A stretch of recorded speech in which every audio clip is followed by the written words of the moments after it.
They're getting ready in Madison, the Badgers in Northern Illinois. Let's take a listen in on the Wisconsin Marching Band.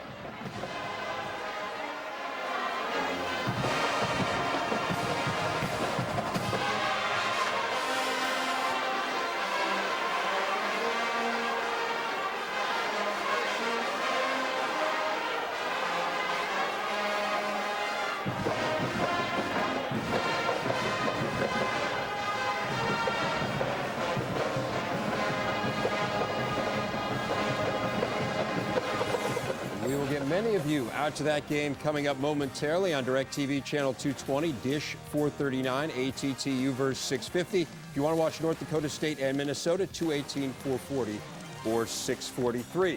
Final thoughts heading into a Big Ten football Saturday, Glenn. The game I'm excited is the one down in Champaign. Obviously, Michigan, to salvage the season, has to keep winning. The Illini are excited, but they have to keep winning. I'd agree. Can Illinois challenge for the conference championship after only 3 years of a Zook program? How good is this Ohio State defense? I really want to see them going against an outstanding running game that really likes to control the ball. We'll find out about Ohio State today. Those are the things we will be watching. You are going to be watching either Northern Illinois and Wisconsin or North Dakota State and Minnesota. We will see you at the half for the Buffalo Wild Wings halftime report.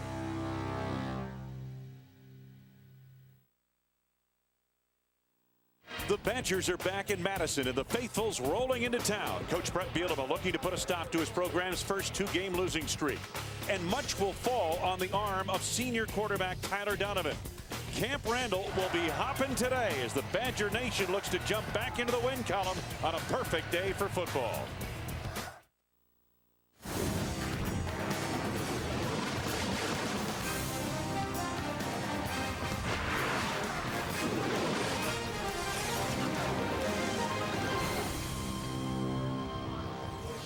It is a crisp, sunny October afternoon at Camp Randall Stadium in Madison. Today, the Wisconsin Badgers step out of the Big Ten to play host to the Northern Illinois Huskies of the Mid-American Conference.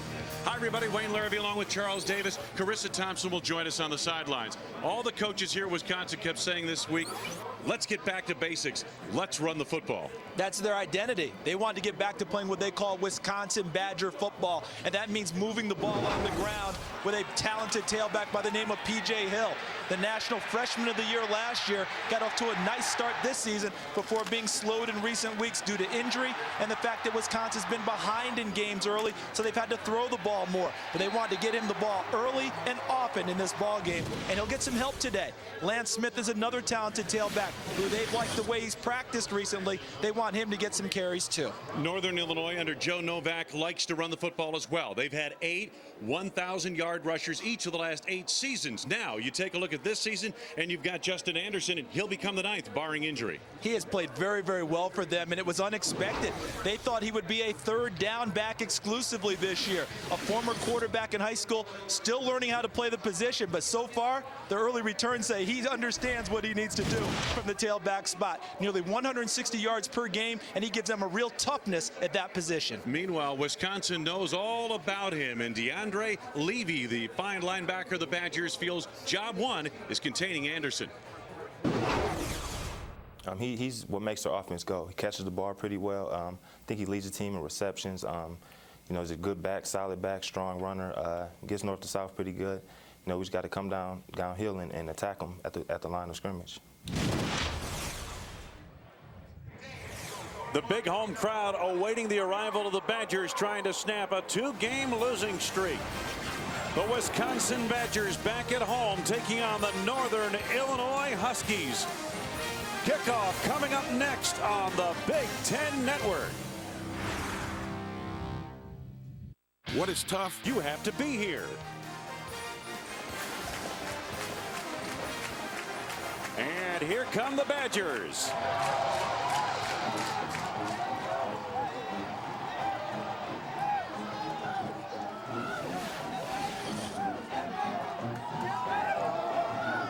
And they will be facing the Northern Illinois Huskies, who are 1-6, 0-4 this season. Injury-riddled campaign under Joe Novak at his 12th season, the dean of MAC coaches.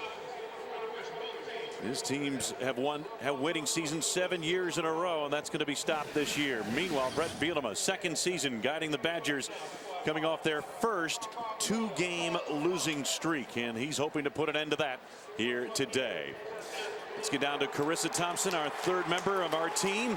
Carissa, the Badgers have this 1-0 philosophy. Explain that to me. They sure do, and here's the deal. When they started out 5-0 on the season, it sent a message. When they lost back-to-back road games to Illinois and Penn State, they got the message. Go back to the basics and just play ball. A message that head coach Brett Bielema is emphasizing with these wristbands that say just that. Play ball and 1-0. That 1-0 philosophy that you just alluded to, Wayne, is this idea that this game that you're playing right now is the only one that matters.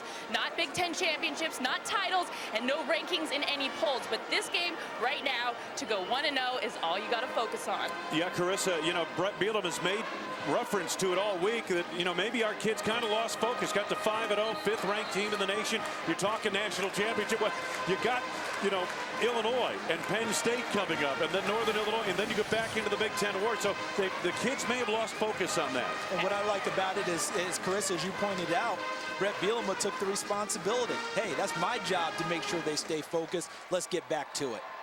The Badgers won the toss, and most of the time teams defer the decision of the second half. Well, here today the Badgers said we're going to take it offensively. I think they want to really establish this running game and this toughness that they feel like they've lost a little bit of the last couple of weeks. I think you're right, Wayne. I think that's exactly what they're thinking is let's get our hands on the football. Let's get back to doing it the Badger way. Offensive line, it's time to bow up, knock some people out of the way, and let's run the football. David Gilreath, the freshman, has had an outstanding season returning kicks. And he's coming up on Brandon Williams' record set some 5 years ago. The Badgers are the home Reds, and the Huskies in the white jerseys, black pants, black helmets. And Gilreath takes the opening kickoff about a yard deep in the end zone. To the 20, to the 25-30. Gilreath out across the 35 to the 36-yard line, a 34-yard return. Jeff Fontana makes the tackle for Northern. For the Badgers, Tyler Donovan. The last couple of weeks, he has struggled. Those 4 interceptions are keys, and he's had 7 interceptions this season, none in non-conference play. But he's had 2 interceptions each of the last 3 weeks. And an injured player down to the field for Northern Illinois, Ricky Kreider, a tailback. Kreider was expecting to see some action here today. He's been banged up, an all-purpose back. Has pretty good speed, and they have had nothing but injuries. I believe the count is up to 24. And there's Joe Novak. Boy, of all the years he's been out at Northern Illinois, what a job he's done with that program. Decimated it by injury. Take a look at the injuries and the way they piled up. Out for the season, and they've had numerous surgeries, but you know, total games missed. You look at the starters that have missed time. A lot of those reserves played in the regular rotations. It's this type of season, you know, when you're 1-6, those things keep piling up on you. I mean, they've lost 4 ball games by a total of 10 points. And so it's just been very difficult for them all year long. And we certainly hope Ricky Kreider is going to be okay. We'll be back in a moment.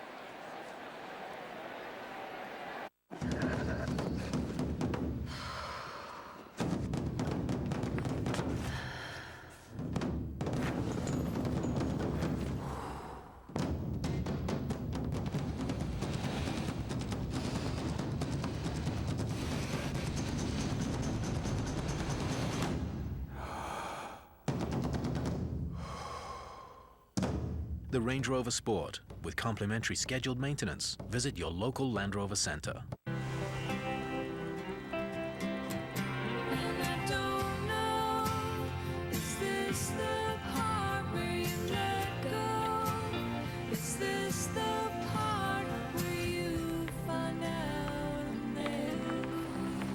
When it's people who do the right thing, they call it being responsible. When it's an insurance company, they call it Liberty Mutual. Responsibility. What's your policy? Liberty Mutual.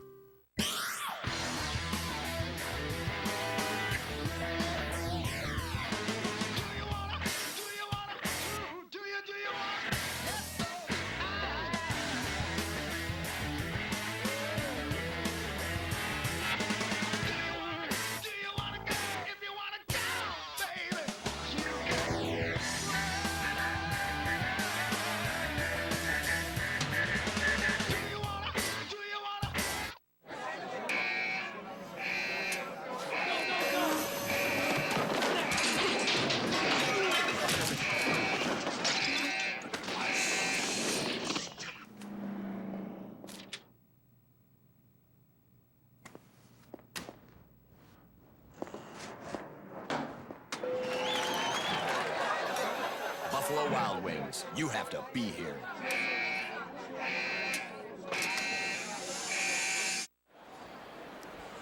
Joe Novak has seen this way too often this season, as we documented prior to leaving for a timeout. And they've brought the ambulance on to take Ricky Kreider off. And again, first kickoff of the game, right-hand corner of your screen. Look right in here, right in this area. You're going to see it as the block comes up. That's Paul Standring, number 97, offering the block. And it looked like he was being engaged on the other side with another block, and as he went down, that's where the injury occurred. Charles, it looked like it looked like his left leg got wrapped up underneath, and that's where the problem is.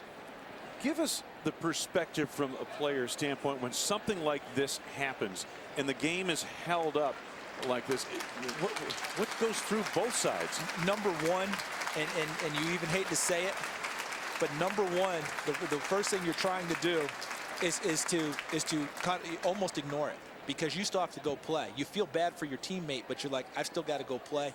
I'll comfort him later. And it sounds callous, but that's truly what goes through your head, because you still have a lot of action in front of you. Well, both teams come out. You come out for the start of the ball game, especially when it happens on the first play of the game, the opening kickoff. It's got to be a momentum turner, no question about it. Carissa, what do you have on the injury? What you guys just alluded to there, Wayne, you know, injuries after injuries, and it appears to be a left broken leg. And like you said, something that the Northern Illinois Huskies do not want to hear right now.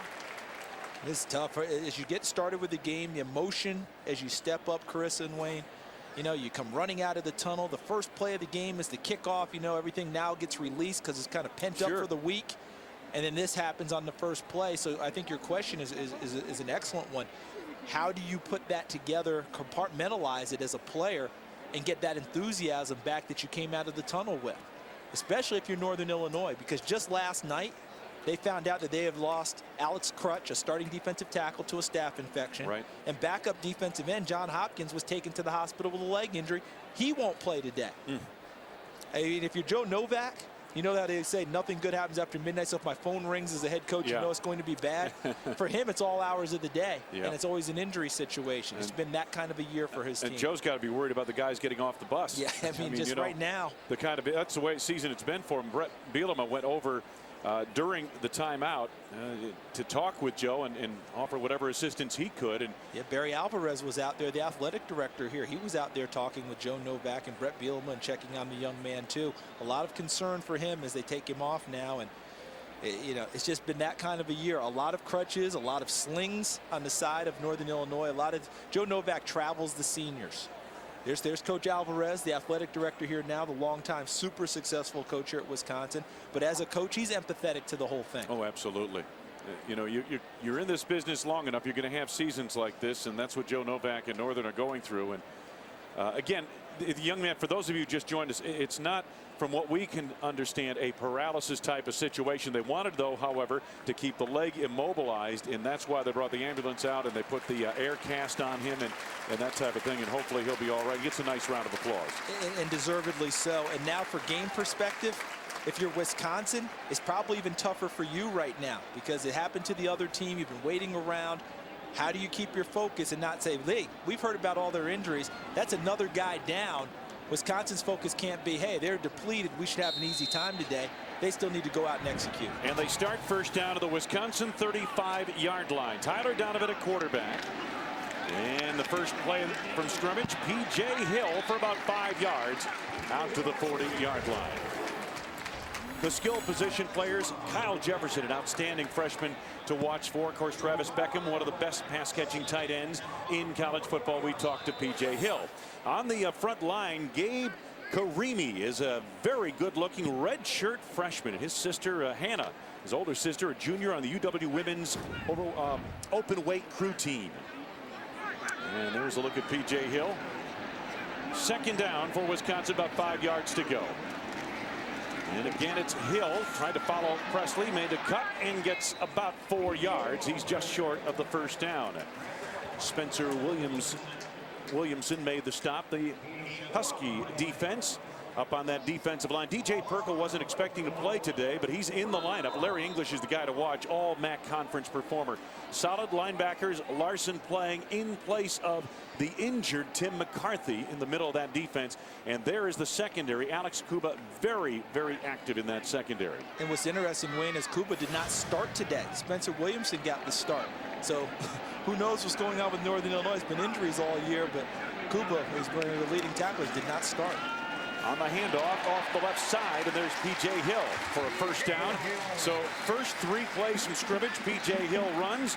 He's out to the 50-yard line. Josh Allen, Spencer Williamson on the stop. Well, nothing surprising so far about Wisconsin. We felt that they were going to come in and want to reestablish their run game, get P.J. Hill off early. 3 straight carries. I think that constitutes them following that formula. I think so. No secret there. Opening 2 minutes of play in this first quarter.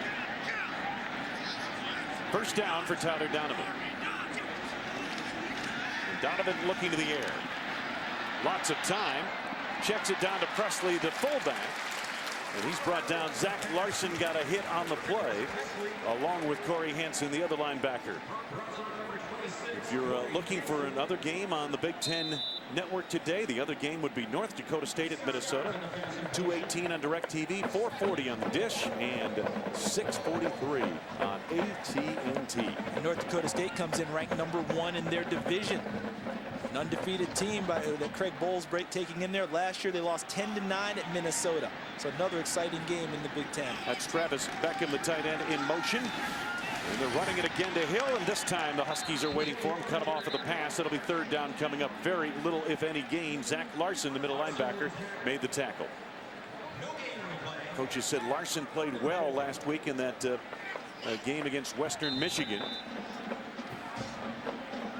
He did play awfully well, Wayne. I mean, guy had 13 tackles, forced to fumble, his first start in his career, taking over for Tim McCarthy, the true heart and soul of that Huskies defense. And it wouldn't surprise me here if Wisconsin treats this almost as 4-down territory, depending on what they get here on 3rd down. 3rd and 4 for the Badgers. Hubbard, the veteran wide receiver, in motion. Deep drop. Donovan. Hubbard's got it. Backpedaling out of bounds at the 31-yard line for a first down. On a 13-yard gain, they're going to mark it at the 30. Penalty marker down to the far side, however. Outside. Defense number 52. Penalty is declined. First down.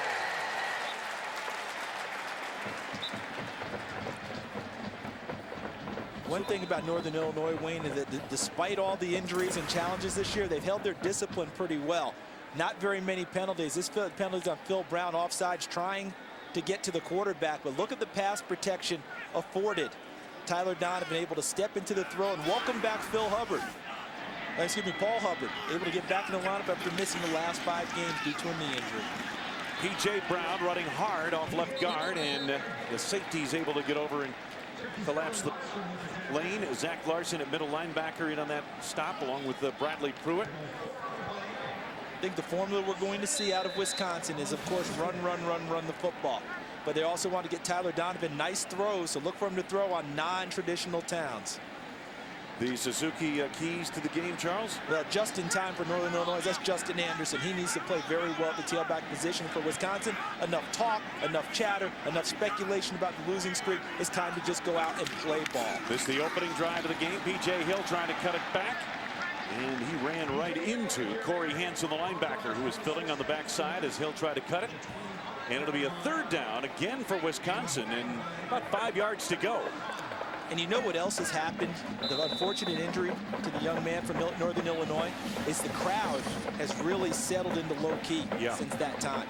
And that's made things difficult for the Wisconsin team, who needs some enthusiasm to try and get through this 2-game losing streak.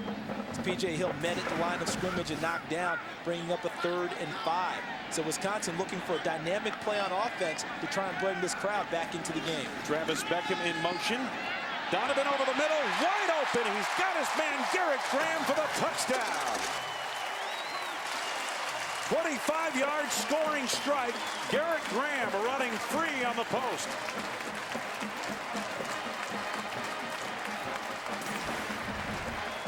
Graham right here, able to get into the middle of the field, almost unencumbered. Mark Ryder, number 8, the free safety, jumps up in another coverage.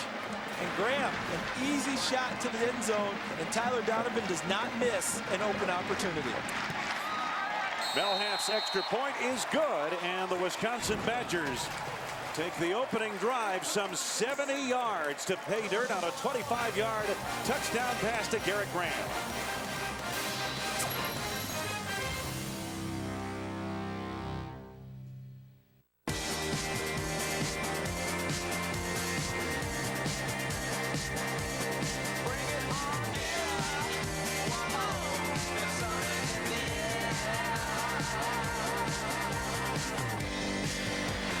Welcome to the new shape of fast.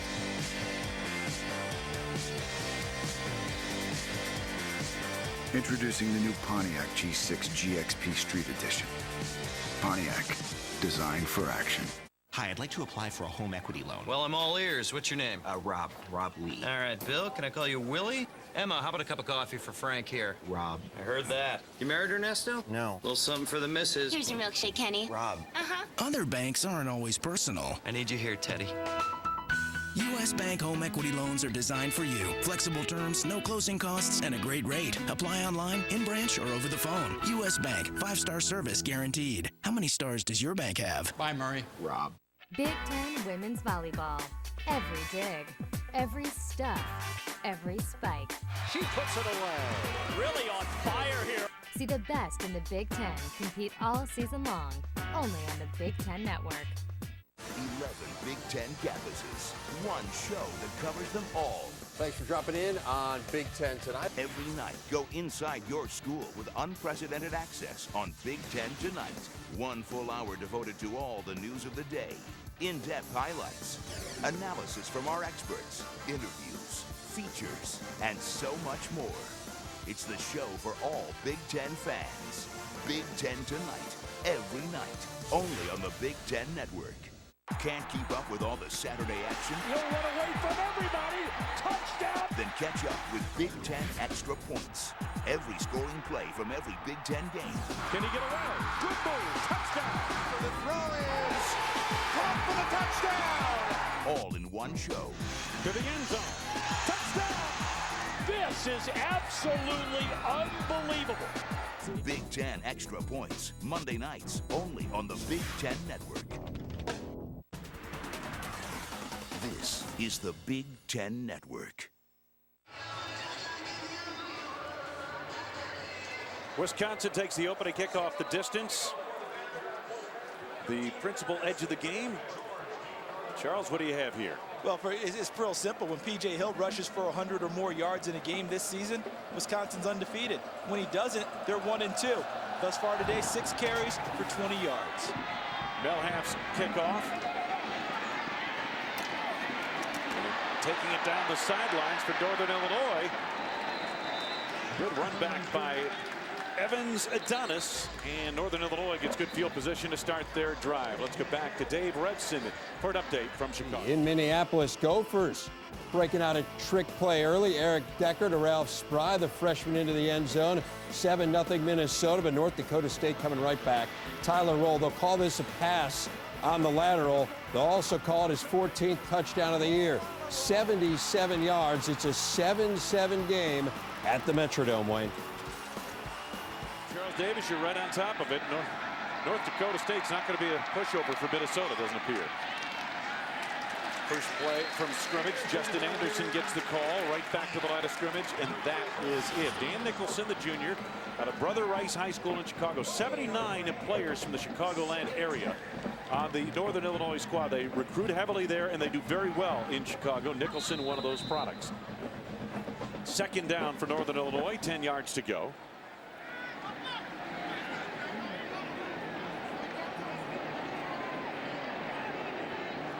Good motion from Adonis at wide receiver.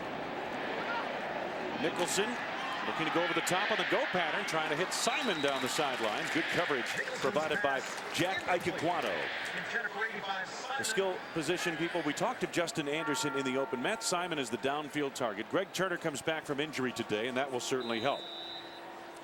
Up front, Well, John Brost at right tackle, very good. Eddie Adamski at center is the senior and the leader of that group, and he's playing through an injury today. Well, isn't everybody for Northern Illinois? It's been that kind of year, as we've said several times already today. 3rd and 10 for the Huskies. Nicholson, good protection. Knocked away by Ike Iguano. Glove-like coverage. Again, they try to hit Simon on the far sidelines, and it's 4th down.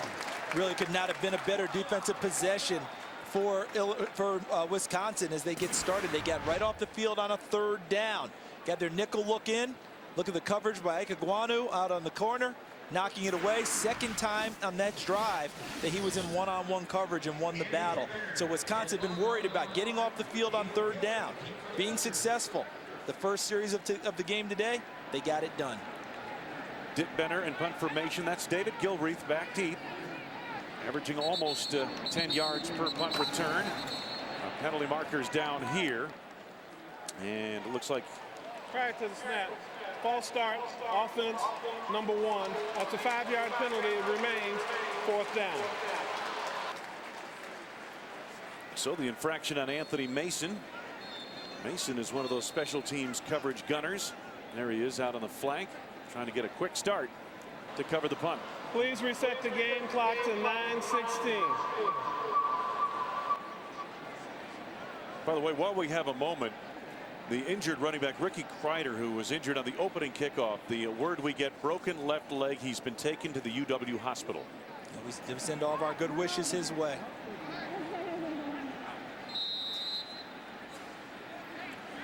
So Dick Benner will try it again to Gilreath.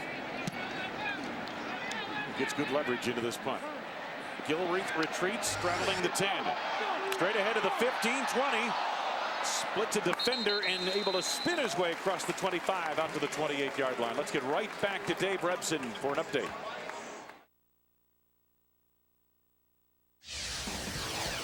Wayne, some early scoring in Bloomington. Kellen Lewis here rolling and hitting James Hardy. 9th straight game with a touchdown for him. Ties Jade Butcher's school record for career TD catches. 7-0 Hoosiers, Wayne. Thank you, Dave. We'll see the Hoosiers right here in Madison next week. Hey, Penn State, normally Penn State a decided favorite. That's going to be a really good football game today in Bloomington. No doubt about it. First down for Wisconsin. P.J. Hill trying to spin away and does to the 40, 45. He's off to the races.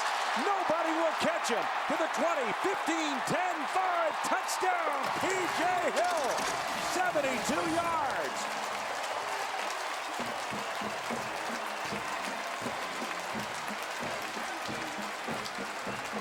By far the longest run of the season for Wisconsin.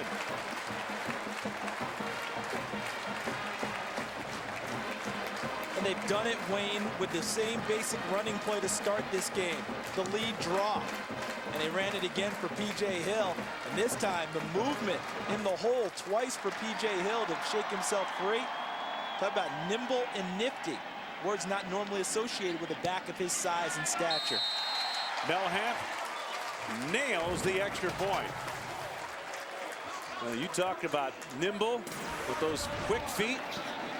Lead draw, watch here in the hole. See that first spin, then able to gain his balance, and with his vision finds the hole and sprints all the way to pay dirt. And Wisconsin off to a great start here this afternoon.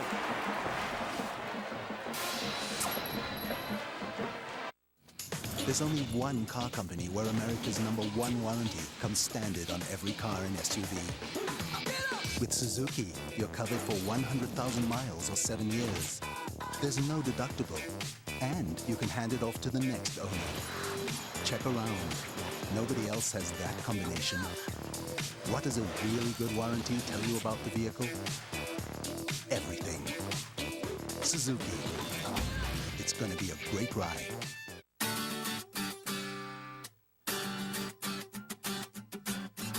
Freedom of choice. It's what makes this wide-open country of ours so great.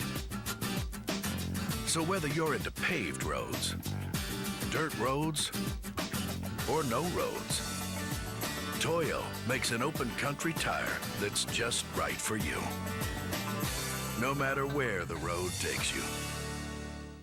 The #1 barrier against insects and weeds just got even better. Introducing YieldGuard VT Triple. These root tissue scans prove YieldGuard VT Triple roots express more consistent insect-controlling protein for an even better barrier of yield protection. Better root protection, stalk protection, and unsurpassed weed control of the Roundup Ready system to maximize yield potential of today's top hybrids.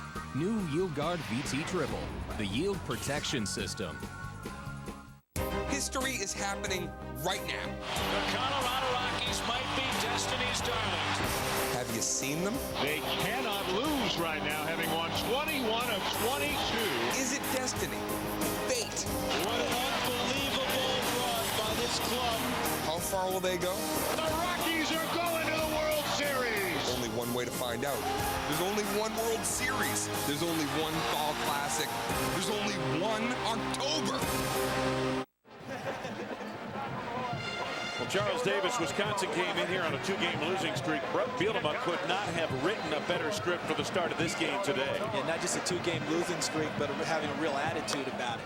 You know, they were tired of what they'd been hearing, you know, the criticism they'd received, and they knew that they needed to up their game, and they were challenged all week. Thus far, they've been successful. Adonis, almost came out of there. I think they're going to give it to him. Oh, I think so too. You know, to me, I think the officials are like intent rather than what actually happened. Yeah. Anyway, hey, P.J. Hill, 72 yards, a career-long romp. Lead draw, and look at number 74 right there in the hole. Moffitt, the offensive lineman, and then look at the spin move by P.J. Hill. Able to spin out of the tackle. That was attempted by number 24, Bradley Pruitt, and then after that regained his balance, had the vision and the speed to outrun the last attempt by Chase Carter at bringing him down. Yeah, you don't associate the quick feet and the speed factor to P.J. Hill. You equate power to P.J. Hill, pile driving, that type of thing. Northern Illinois on first down and getting the call. David Bryant trying to get to the outside. DeAndre Levy made the stop. Let's take a look at the Badger defense for you. It's been somewhat maligned this season. On the defensive line, Newkirk is really a tackle they've had to move to the defensive end spot. Hayden and Shaughnessy very steady. And the linebacking core, they are tinkering with the middle linebacker spot. Elijah Hodge gets the start here today. And the safeties have been in a state of flux a bit. But Aubrey Pleasant was going to be demoted this week, but earned his job back in practice with a very strong week of practice. We've seen Jack Ikeguano, and he is real good and has been real good on a couple of occasions here today. Second down, and a quick toss to the sideline. Justin Anderson able to haul it in under the coverage of Alan Langford, the cornerback. And Justin Anderson offers more than just running from the tailback position. He's the second leading receiver on this Northern Illinois team, coming into the ball game with 30 catches already this season. Just short of a first down. So look at the Nicholson takes one in the chops from Elijah Hodge, number 52, but a nice job by Justin Anderson, focusing on the sidelines and hauling it in and keeping his feet in bounds. 3rd and 2. Northern has struggled on third downs this season as an offense. They're going wide with Anderson. Trying to get to the outside, he didn't make it. Got to the 29, needed the 30. And the Huskies will be forced to punt, I would imagine. Yeah, I don't think here is where you get to be a gambling man. It's still first quarter. 14-0 looks bad, but it's still first quarter. Don't make it easy for Wisconsin to turn it into 21. Punt the ball away and hopefully make them drive a little bit longer field. And that'll be the case. Good first 2 possessions for Wisconsin on defense also. Being able to get off the field on third down. The first time was 3rd and long. This time was 3rd and 2. Held up in both situations. Offense should get the ball back. Yeah, a lot of the fans and the people around the program were concerned about the Wisconsin offense, but the coaches were also very concerned about the defense. And the defense has been resolute the first 2 times on the field. Penalty marker down. As racing out of the Wisconsin end is David Gilreath, and he got it out across the 45, but there's a marker down back near. Well, they're going to mark it near the 20-yard line where the flag is settled. Can't imagine what this call is going to be on a punt situation, punt return, Wayne. Can't imagine a flag sailing on kick return, what that would be. During the return, illegal block in the back. number 81 receiving team, half the distance to the goal, first down. You couldn't imagine that? No, see, I joke about it, but what people at home have to understand, hitting moving targets in the open field is one of the most difficult things to do in football. And that's why you end up having a lot of penalties in kick situations. Open spaces, people making multiple moves, trying to hit them in the right spot. He looks like, he looks like it's legal now, and a half second later, as you launch your block, he's turned his back, and now you've hit him in the back. Hey, the return man's not the only guy moving out there. No, a lot of moving pieces. So it'll be first down for Wisconsin at the 10-yard line. In their own territory, worst field position, obviously, to start a drive here today. Hill is the tail of the tandem. Presley the fullback, and Hill following his roommate right up the middle across the 10 to about the 14-yard line. Let's get back to Chicago. Dave Revson with an update. Dave? All right, Wayne, want to get you updated on Purdue and Iowa. Curtis Painter here hitting Dustin Keller. 20th touchdown pass of the year for Painter. Just threw a pick, though. So Iowa has a good field position down 7-zip. Thank you, Dave. How about that? The Hawkeyes coming off of a big upset of Illinois last week at home, breaking an 8-game losing streak in the Big Ten. And Purdue trying to bounce back after playing poorly at Michigan. Yeah, you saw that game at Michigan last week. Travis Beckham, the tight end, and he is gobbled up immediately just short of the 20-yard line. Good, sure tackle made in the open field by Chase Carter. Nice job by Paul Chryst, the offensive coordinator, rolling out Tyler Donovan, giving him an easy look into the secondary. And Travis Beckham, the best pass-catching tight end in the country, shakes himself free for his initial catch of the game. Is he really just a kind of a hybrid wide receiver, Charles? I think that he is. He's a move, what we call a move tight end. You know, he's listed as one, but his tight end responsibilities are minimal. He is a pass-catching machine, though. Guy's terrific in the open field. Badgers usually very good on third downs, 4th in the nation, but they're not going to get this one. As P.J. Hill, good penetration by the defensive front. Josh Allen blitzing through from the linebacking core. Alex Kuba from his safety position. They team up on the tackle, and it's 4th down for Wisconsin. And Bob Palcic, the offensive line coach for the Wisconsin Badgers, is going to be very upset by that, because 3rd and short is where the offensive linemen make their bones. You know, that's where you get your reputation. Move someone, get that first down. That didn't happen on that play because of a nice job done by the front of Northern Illinois. Ken DeBush in punt formation.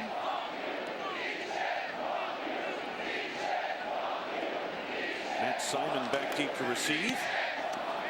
DeBush, good looking punt here. Simon retreats and makes a fair catch signal and the catch at the Northern Illinois 30-yard line. Hey, Big Ten fans, next Saturday, 11 a.m. Eastern, the action continues on the Big Ten Network. It all starts with the Suzuki pregame show. Then Indiana takes on Wisconsin here in Madison, or Northwestern battles Purdue, or in Ball State invades Illinois. Coverage wraps up with a postgame show, followed by the finale. I look forward to us being back here next week, Wayne, right? You're stuck with me one more time? I got you, pal. All right, we'll have a great time with that Indiana-Wisconsin game. But now, right here in the present, the Wisconsin defense strong the first 2 possessions. Can they do it again? Not a good start. The right tackle, John Brost. Prior to the snap, false start offense, number 50, 5-yard penalty remains, first down. You know, you go back to the injury, the unfortunate injury to Kreider, and I think that right at the top, see him right there? Just got off a little bit early. But right at the top, as you talked about, is the crowd enthusiasm lessened. I think play's been a little bit sluggish since that time for both teams. There's just not a real flow to this game as we've gotten started early, and it's somewhat understandable. Nicholson looking around. Outlets it to Anderson, and boy, he had DeAndre Levy. Had him dead in his sights and knocked him down at the 21-yard line. That's a loss of 4. It will make a 2nd and 19 coming up for Northern Illinois. And that's exactly what Mike Hankwitz, the defensive coordinator, wants to see out of his linebackers. They need to make more plays on the other side of the line of scrimmage. You know, I took a look at last year's stats, and while DeAndre Levy, this is his he's got 4.5 tackles for loss now. I look at the stats. Jonathan Casillas, his running mate at linebacker, has a half of a tackle for loss this year. Last year he had 12.5. Nicholson, and he's got his man out across the 30 to the 32-yard line. Langford makes the tackle. on the wide receiver Landon Cox and a pickup of 12. Alan Langford is a guy who had a very tough ball game last week against Penn State. Actually was replaced in the second half by the freshman Aaron Henry, and battled back to make sure he started this week. But they will be keeping a strong eye on number 17 Alan Langford to see if he doesn't not just plays today, but plays with confidence and plays with the proper technique out on the corner. 3rd and 8. Nicholson in a tight pocket, able to get it away, but short of the mark. Intended for Matt Simon. Aaron Henry blitzing in. Henry leads this team, Charles, in sacks. He's a cornerback. He's the nickel back. 3.5 sacks leads Wisconsin. Yeah, when you talk about a cornerback leading you in sacks, that tells you how they utilize him. As you pointed out, Wayne, nickel gets inside, really wraps up the quarterback and dumps him. And anytime you can get Dan Nicholson on the move, advantage defense. That's not his game. He needs to throw in rhythm on time. Aaron Henry put on a pretty good lick on that tackle. Back deep, Gilreath. Dittmer in punt formation, but they hold it up. May have taken too much time. No flow thus far. Prior to the snap infraction. Ooh. Offense number 55. That's a 5-yard penalty. It remains 4th down. You saw Joe Novak there for a moment. I mean, these are the little things you can't do in a game like this on the road to keep kind of penalizing yourself. Even if they're the little nickel dimers, you know, like the 5-yard penalties, that type of thing, that, you know, that doesn't speak well. But it just slows down your pace, your tempo. You know, they only average about 5 penalties per game, and I praise them for being pretty good at that this year, but thus far today, not the same look. Gilreath gets a block, and he's sprung across the 40 to the 45 to midfield into Northern Illinois territory. David Gilreath to the 48-yard line of the Huskies. Spencer Williamson made the tackle, 32-yard return. Take a look at the U.S. Bank Big Ten standings. On the U.S. Bank Big Ten standings, Northwestern sitting there at 2-2, but they won last night non-conference game, and they're now 5-3, so they're on the verge of bowl eligibility. I mean, a lot of teams on the verge of bowl eligibility. Ohio State has already clinched that, and if Michigan beats Illinois tonight, Ohio State wins, those two are both 2 games clear of the pack in the Big Ten. P.J. Hill slips a defender at the line of scrimmage, and then he's wrapped up by Mark Ryder. Gain of about 5 yards. 2nd down and 5 coming up. You know, Wisconsin has a few different agendas today. Number 1, get back on track running the football. Offensive line, tight ends, wide receivers get coordinated blocking for P.J. Hill and blocking for the other tailbacks. As we see here on this play with Presley, number 44, leading. Good job by P.J. Hill not letting the first guy take him down to gain yardage. The other thing is getting Tyler Donovan back in sync with this young wide receiver core. With the loss of Luke Swan, he's out. Now you've got a couple of freshmen playing prominent roles. P.J. Hill already over 100 yards. Hey, why not give the big dog up in front? The guy's doing all the dirty work and blocking ahead. Give him a call, and that's what they do. And Chris Presley on a belly play up the middle. Bradley Pruitt, Spencer Williamson on the stop, and it's a 1st down for Wisconsin to the 33-yard line of Northern. And what you need is what you said. Make sure that the guy who does all the blocking touches it occasionally. Just give him a little taste. You know, just a little something to keep him blocking well. Because, you know, otherwise he's like, why am I going to keep blocking? I never touched the ball. 1st and 10. And this is Zach Brown. Boy, he's got a little bit of explosion to his game, and he picks up a quick 5 yards right there inside the 30 to the 28-yard line of Northern. I think it's obvious with the different agendas that they have, their number 1 priority is running the football. Because they have great field position, and normally you say to yourself, this is where I want to throw the ball a little bit because I can throw on the opening downs and give my quarterback better looks. And that's the explosiveness you just referenced, Wayne, and how quickly Zach Brown got to that hole. 2nd down. Brown trying to get to the outside, slips one defender, and then Mark Ryder brings him down along with Zach Larson. Bradley Pruitt, number 24, is not going to like watching film because this is a play that never should have gained yardage. Should have been thrown for at least no gain, maybe even a loss. Bradley Pruitt had him wrapped up one-on-one, open field, unable to bring him down. Instead, Wisconsin now has a manageable 3rd and 4 instead of what should have been a 3rd and long. So the Badgers moving in, leading 14-0. As we need near the late stages, first quarter. Tyler Donovan has run a ball control attack so far today, and he looks to the air here on third down. Has lots of time. Hits the tight end, Garrett Graham, for a first down near the 20-yard line of Northern Illinois. Josh Allen, the linebacker, on the stop, gain of 5. You know what I loved about this? Garrett Graham is a true tight end. Came out of high school as a tight end.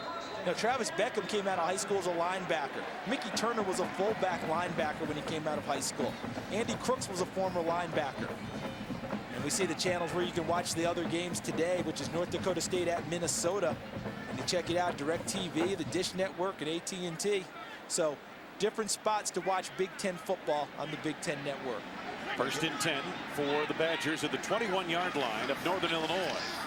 They roll Donovan. Now Donovan on his own, able to pick up a couple of yards. He was in dangerous territory, about to be sacked, and able to scoot by a defender or two. And finally, Brandon Weiss brings him down to the defensive end, and it's a gain of about 3 yards. But that's what Tyler Donovan offers you in your offense. Many people want to see the classic drop back guy or the true spread option type guy. But Tyler Donovan gives you kind of gives you the best of both worlds. Yeah, he can drop back and throw it, but when things break down and he improvises, exactly, most of the time it comes out well for Wisconsin. That play should have been a loss. Instead, he picked up 3 yards on his own. He does have escapability to his game, no doubt. So second down for Wisconsin. P.J. Hill running straight at the defense. Pile driving inside the 10 down to about the 9-yard line. Got a first down. Gain of 8 yards. They're going to mark it at the 10. And the first quarter coming to a close here in a moment. It's been all Wisconsin in a very, I would say, Charles, somewhat quiet, although 72-yard gallop by P.J. Hill is not exactly a quiet play. And a 25-yard touchdown pass to Garrett Graham. The end of the first quarter has Wisconsin on top, 14-0. We'll return to Camp Randall Stadium after these messages.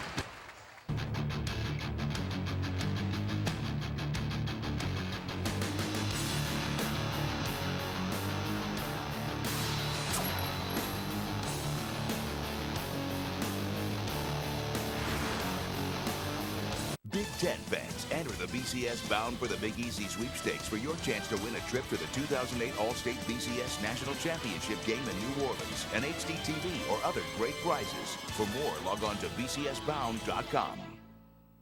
Big Ten Men's Soccer. There's a shot in the goal! Be a part of the excitement as the conference's best kick into high gear on the road to a championship. Catch all the action in HD on the Big Ten Network.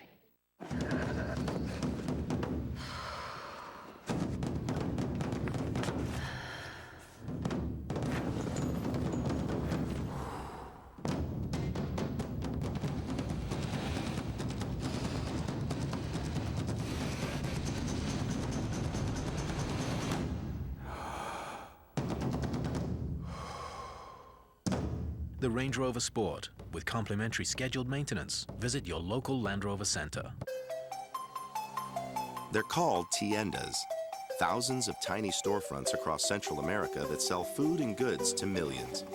But delivering refrigerated food to them takes a different approach than for big stores.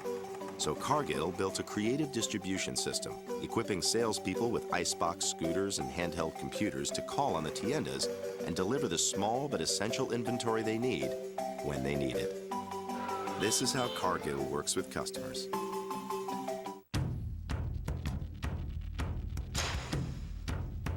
It's not just a jersey. It's a symbol of who we are. A community of coaches, student athletes, and fans. Bound together by a code of conduct.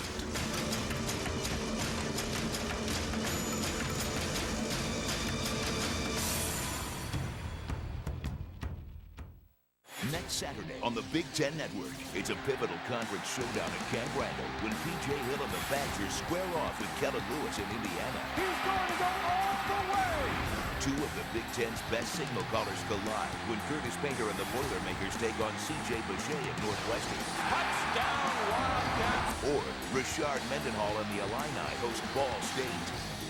Next Saturday in HD, only on the Big Ten Network. When these guys speak, people listen. It's time for Big Ten football. Thought we went in the game with a little bit of enthusiasm. Thought it was a great football game. Coaches Q&A, the one-hour show featuring the highlights from every Big Ten coach's weekly press conference. We're proud of the way our kids played across the board, offense, defense, special teams. Our kids have absolutely played their guts out. Coaches Q&A, Wednesdays, only on the Big Ten Network. This is the Big Ten Network. Wayne Larrivee, Charles Davis, Carissa Thompson. If you want to be a Badger, that's what they're saying in that cheer right there. The Badgers are on the 10-yard line of Northern Illinois. First and goal as we start the second quarter. Great to have you with us on a picture postcard day in Madison, Wisconsin. Blitz coming. Presley gets the call and the end zone. Touchdown! Reward the big dog, and they do it. His second carry, 19 yards. Maybe they got to give it to him a few more times. I don't think he won't mention that in film. All right, when they watch the film. But watch Presley getting the ball from the fullback position, gets good blocking at the top, and just powers his way into the end zone. Remember earlier we talked about just give the fullback a little taste. Well, he's going to block like mad the rest of the day now that he scored a touchdown. The extra point is good. Oh, fullback said, hey. Oh, he will block now. Oh. Huh? I don't want to be a linebacker in the hole waiting for P.J. Hill, because Presley's going to take me right to the laundry. Let's get. I mean, that's just a well-executed play. But watch Presley, number 44. Just a little jab step to the left, right at the top. Ends up getting a nice block from Vanden Heuvel, number 71. And then the rest of the way, using good lower leg strength to shake the first tackle before powering in for the touchdown. So the ball control of Wisconsin. Take a look at the time of possession and the number of plays run. By the way, P.J. Hill already over 100 yards rushing in the first quarter alone. We're early going second quarter, and Wisconsin 4-0 this year when P.J. Hill gets 100. The time of possession, a crucial stat for Brett Bielema. To him, it's the #1 stat, because when they control time of possession, that means that they're playing football the way they want to play it.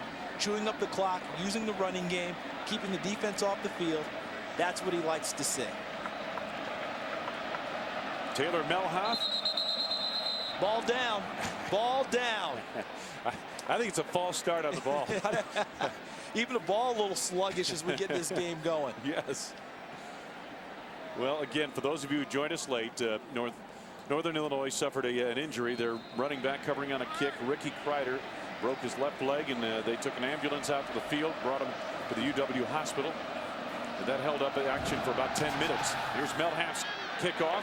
Kind of a line drive kick on one hop. It's juggled and dropped and picked up.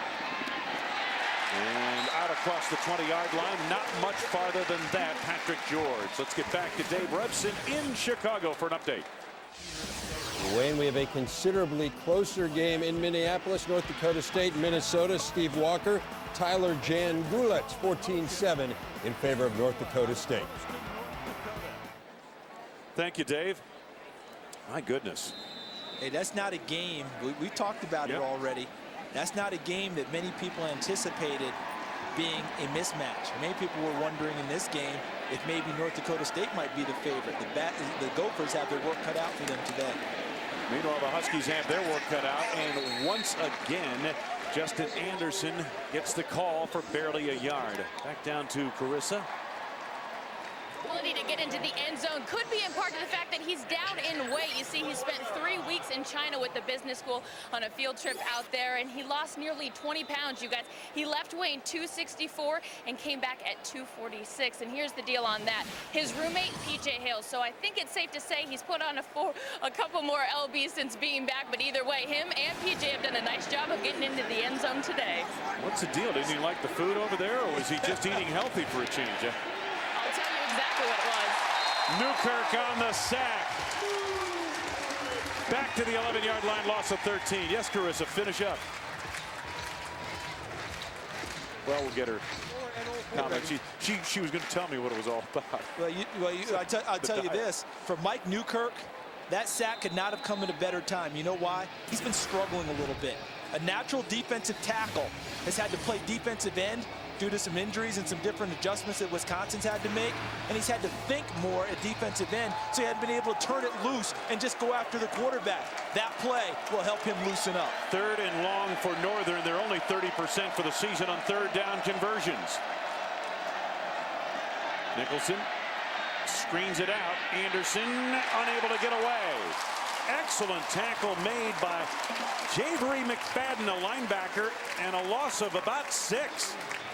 So the Huskies go the wrong way on that drive, and now their punter will be backed up in his end zone. Beautiful play by Javery McFadden. His assignment as the nickel linebacker was to come and hug up on the running back, meaning close down the space between you and the running back, and he was able to go cover him. That's why on the screen he was right there and able to make the tackle.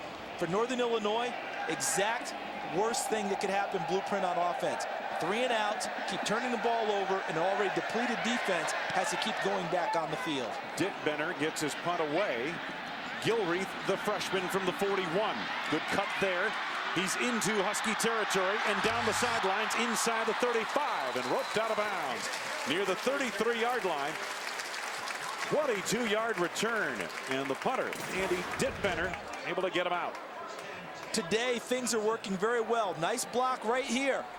And there's a gap. Then he picks up a second block and now able to get back to the outside. You know who coaches the special teams for Wisconsin, Wayne? That'd be one Brett Bielema, the head coach. Yep. He has wanted better special teams play in recent weeks. It's obvious he got their attention this week because things look really sharp and crisp in the return game for the Badgers.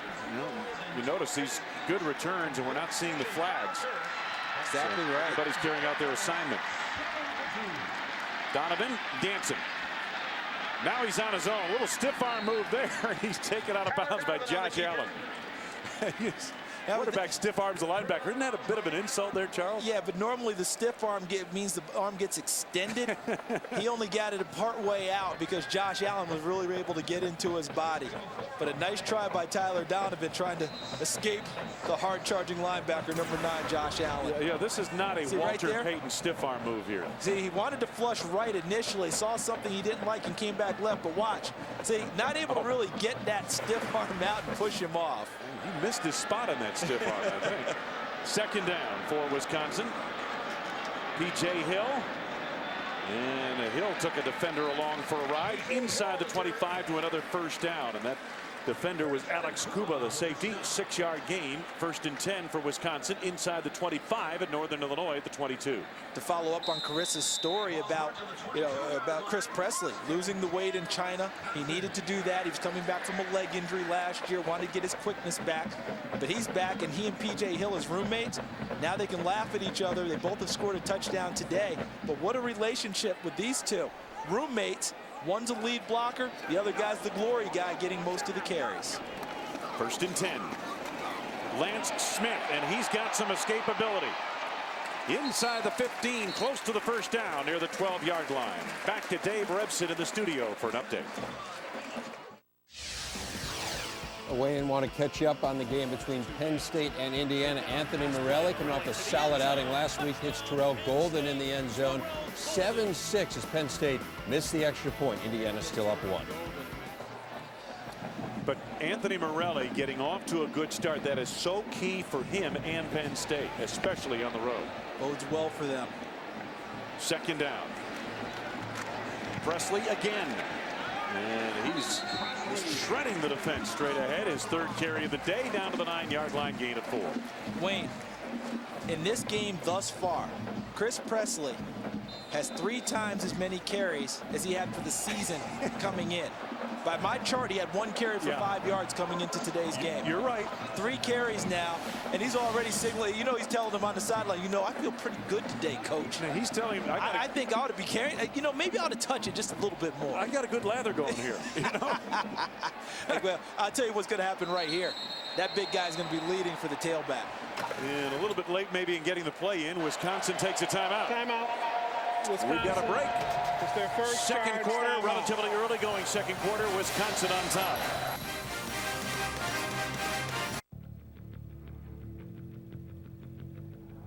Imagine yourself on the most extreme thrill ride ever. From the legendary Yamaha YFZ 450 and Raptor 700R comes the all-new Raptor 250, the lightest, nimblest sport ATV ever. Mind-blowing fun has never been more serious. From #1 in sport ATVs, Yamaha. Getting to retirement is one thing. But what happens once you're there? That's where the principal can help. Not only are we the nation's 401k leader, we also have many planning tools and investment options to help manage a healthy income during retirement. Because why come this far just to miss all the fun? The Principal Financial Group. We'll give you an edge.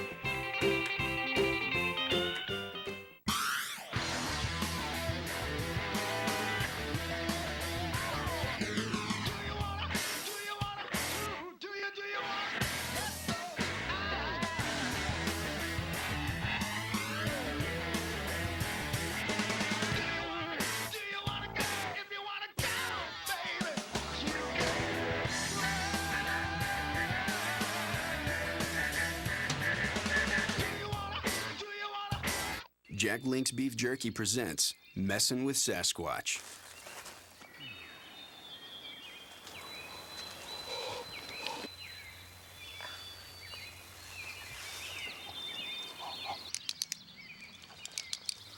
Hey, buddy. Hey, shake.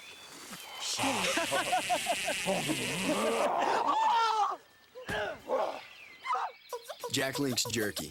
Feed your wild side.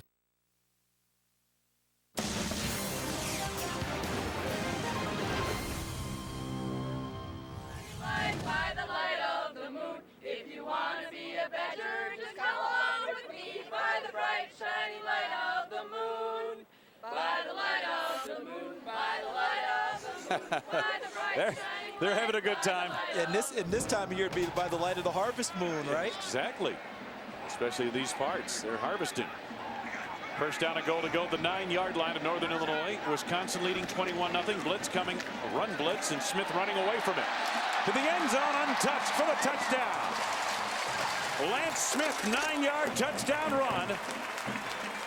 He's the young man you talked about in the open, Charles, due to disciplinary action. The university imposed a suspension on the young man. He cannot take part in road games. Hasn't played in the last 2 weeks, but he has fresh legs this week. He can play the home games. Watch coming at you right here. Lead block from Presley, 44, and then getting out is Craig Urbick, number 63, the offensive lineman, pulling around and helping, and Lance Smith waltzes into the end zone for the 3rd score of the game for the Badgers.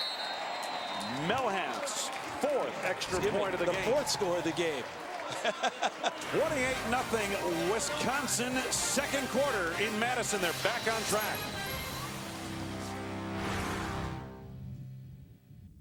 What is tough? Tough is a Suzuki ATV. Quad Fair, on the other hand, is easy. During Suzuki's Quad Fair, get low payments on select Suzuki ATVs, including the best-in-class King Quad, Quad Racer, or Quad Sport. Plus, when you buy a King Quad or utility ATV, you can get a free Warn winch. Add a Warn wireless control system for only $69. Or if you purchase a Quad Racer or select Quad Sport, get up to $550 in free MSR riding gear. You better act quickly because unlike Suzuki ATVs, these deals won't last. First and foremost, we're going to make business news fun. Everyone's really looking forward to making changes. It's not your dad's business broadcast. Business news is not just about the numbers. It's really about people. We've got a team out there that's just going to change everything. It's more casual. It's warmer. We're going to bring the same passion that we've delivered on the Fox News channel. We're going to really, really enjoy ourselves. I just think that this team is the team. The most powerful name in news is now doing business. Fox Business. Log on to Big10Network.com and register for the Big Ten Superfans program. Sign up and you could win tons of great prizes by watching the Big Ten Network. Show your passion. Become a Big Ten Superfan today.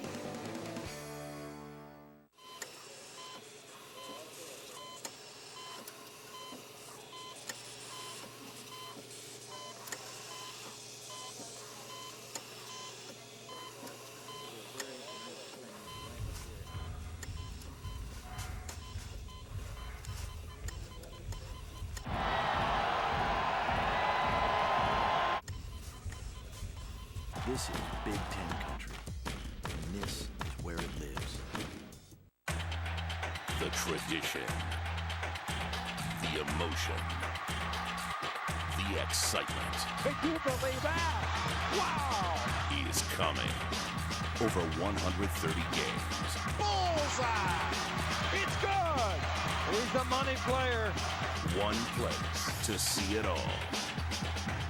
Big Ten Men's College Hoops tips off Halloween night, only on the Big Ten Network. You're watching the Big Ten Network. Lance Smith, his 9-yard touchdown run, his first of the season, but the 4th touchdown for Wisconsin. And this one, this drive, 5 plays, just 33 yards on the drive. Look at that, 4th different Badger to score today. Yeah, they're spreading around. There's no doubt about that. Mel Haff kicking off again. He's been busy today. Good height and leverage into this one. Adonis muffs it, picks it up to the 10, to the 15, and not much farther than there to the 6. Hey, Carissa, we were talking about Presley, who's played such a role here today. Losing weight on that trip to China, was it something about he didn't like the food or whatever? Well, I will tell you exactly what it was. Here's the deal. You got to do a lot of hiking in the Himalayas, said Chris. And he also said it was the pickup basketball games, which he loved because he could dominate the Chinese guys. He also played flag football, in which they used socks and tied around their waist as the flags. And he said he also cut down on the meat, ate a lot of vegetables and fish. Well, Chris, he thought he could dominate because Yao wasn't there. Exactly. I mean, Yao's over here making a bundle playing in the NBA, so that gave Chris Presley an open league. I think it was a different caliber of people he was going up against, that's for sure. Can you imagine 250-pound Chris Presley posting up down low? He's a wide body even if Yao is in the game. Yes, he is, and what a nice play out on the corner there by the potential All-American, Jack Aikawanu. So far today, Wayne, he's been spectacular on the corner. The times they've tried to go his way, it hadn't even been close. I mean, they've thrown out there. They have not even come close to completing a pass. And he's on the leading receiver, Matt Simon, for Northern Illinois. 2nd and 10.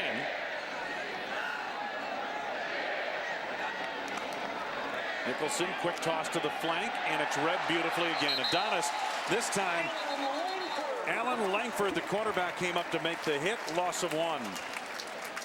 Here's a look at the yield guard, VT triple Big Ten player of the week, Mike Humple, the linebacker out of Iowa. What a game he had last week against Illinois.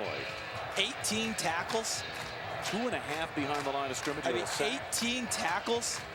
That is phenomenal. That means he's wearing ice bags all week long on his shoulders, but he feels great doing it because he had a terrific game as he led the Hawkeyes to a win over Illinois last week. It's like Chad Greenway and Abdul Hodge used to do for Iowa. They would post those kinds of numbers. Following right in a good line of linebackers.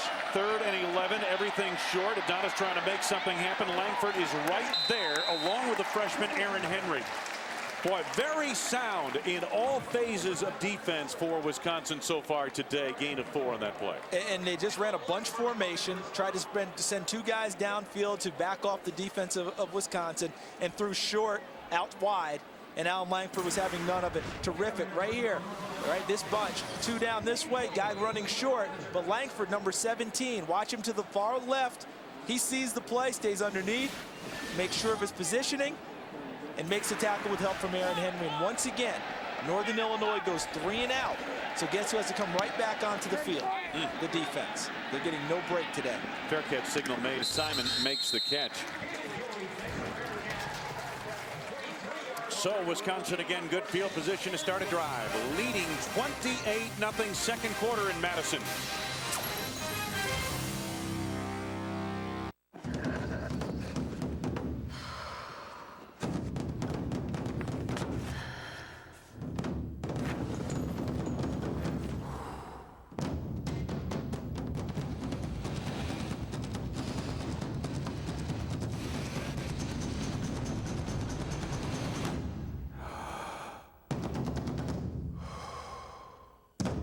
The Range Rover Sport, with complimentary scheduled maintenance. Visit your local Land Rover Center. And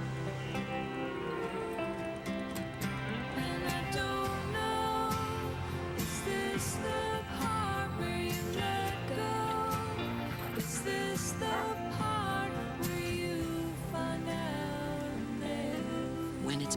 who do the right thing. They call it being responsible. When it's a car insurance company, they call it Liberty Mutual. Responsibility. What's your policy? Liberty Mutual. The intensity is building. The Boston Red Sox, the Cleveland Indians. Let the celebration begin. The American League Championship Series. So many stories. Fenway, all that emotion. Cleveland in a return to glory. What a job by Carmona. It's time. Nothing compares to this. There's only one postseason. There's only one Fall Classic. There's only one October. This week on Sports Science, the new series critics are calling the coolest show on television. What are the fastest reaction times in sports? From hitting 100 miles per hour fastball to stopping a slap shot. We put these elite athletes under the microscope to prove that when it comes to sports, a fraction of a second is a lifetime. Reaction Time, an all-new episode of Sports Science, Sunday on FSN. Welcome back to Wisconsin on a picture postcard afternoon. Chamber of Commerce afternoon here. There's a cloud in the sky. I mean, this can make you move here.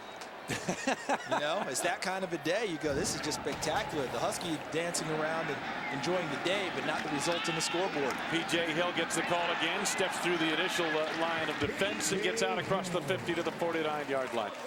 Time for the Suzuki Way of Life Honor Roll, awarded to offensive left tackle Gabe Carini, redshirt freshman out of Cottage Grove, Wisconsin. 3.4 GPA. He's in the School of Letters and Science here at Wisconsin. He's going to be a good one. Yes, he is. Already, as they say, already is a good one. Just going to keep getting better. Redshirt freshman earned his job in the spring. On 2nd and 2, Hill gets the first down and a little bit more inside the 45 to the 44. Back to the studio, Dave Repson for an update. Hi guys, want to update you on the game between North Dakota State and Minnesota. Amir Penix is battling a pulled quad, takes it into the end zone for Minnesota. 14-14 game in the second quarter, Wayne. Thank you, Dave. Good to hear that name again. Amir Penix came into the season with a lot of promise. 1,000-yard type runner. He's not played much in recent weeks. Yeah. I know he was hurt a little bit, but I think there's a little bit more at play. I think the coaching staff looking for increased productivity from him. P.J. Hill has been productive today, and he gets another, well, let's say 6 or 7 yards on this carry. And the second down and short coming up for Wisconsin. The Badgers have done exactly what they wanted to do coming into the game. Run the football and play very sound on defense. See, there's Karimi, number 68, doing what they call a short set to influence the defensive end to come upfield, where he looked like he was setting up for a pass play. Defensive end came upfield, created a natural hole, and that's the hole that P.J. Hill went through, but he just came off the field. Yep. P.J. limping a bit. There's a look at what he's done. Second down. And not much there, but maybe enough for the first down. The earlier today, if you've joined us late, on the opening kickoff of the game, while covering for Northern Illinois, running back Ricky Kreider suffered a broken left leg. He was taken by ambulance to the UW hospital, and that held up the action for about 10 minutes. Joe Novak has seen an awful lot of injury in his program this season. 20-some kids have gone down for varying lengths of time, several for the rest of the season, and Kreider was going to play a role here today in the ball game. He was kind of their outside of their perimeter threat out of the backfield. It's a 1st and 10, and up the middle again. Presley gets the call. The big fullback rumbles for about 8 yards down to the 27-yard line. Kuba and Brown on the stop, and P.J. Hill getting a look at his right leg.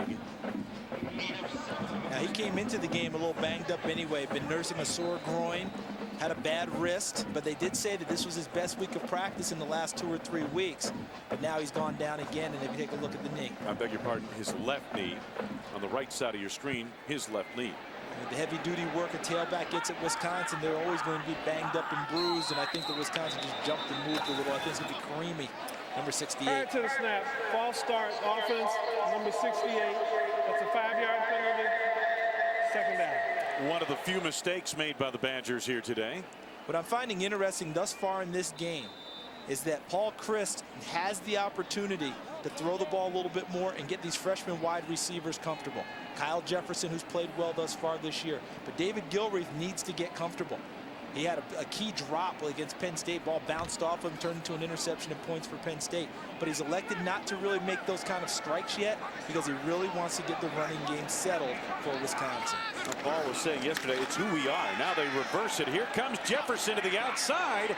Steps through two defenders and then is cut down. Boy, the guy who had a shot at him back there was Brandon Bice, the defensive end, number 56. He really played it well, but he slowed him down and prevented a big play as his teammates floated the ball. The reverse is going to come back from left to right as you're watching, and you're exactly right, Wayne. Bice has a chance, but that time Jefferson used a little bit of a stiff arm to keep Bice's arms from getting to his legs. And that allowed him to make something out of nothing on that play. Got about 3 yards on that play. Third down. And Donovan steps up, takes it himself.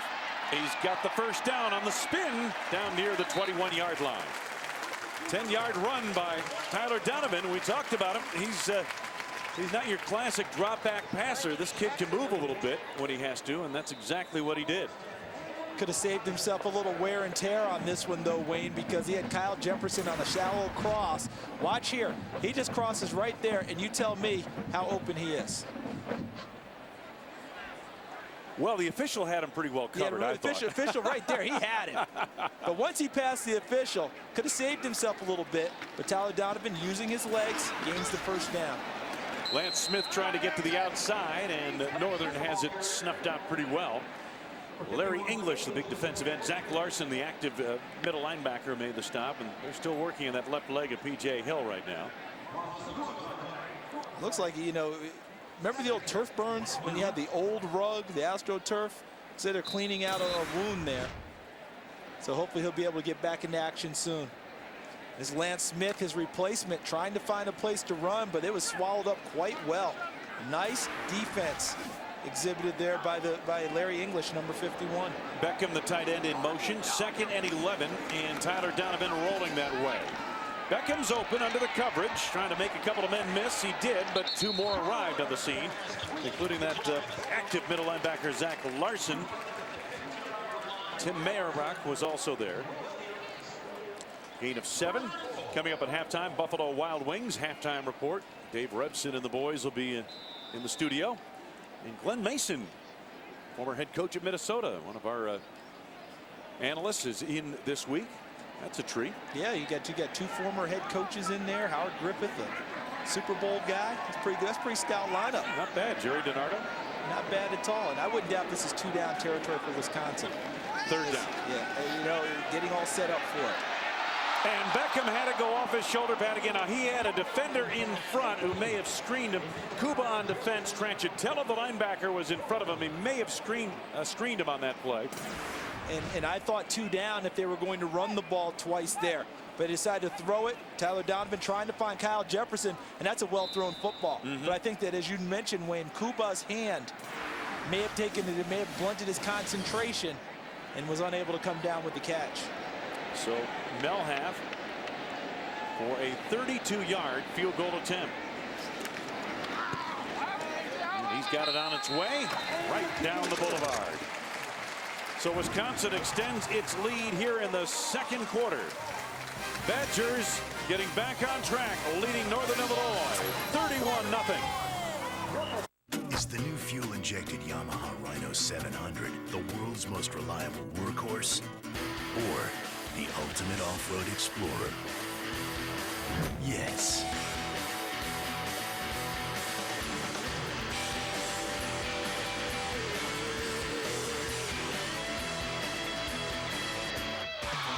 The all-new Yamaha Rhino 700 Fi. No matter how you slice it, it's the ultimate side-by-side.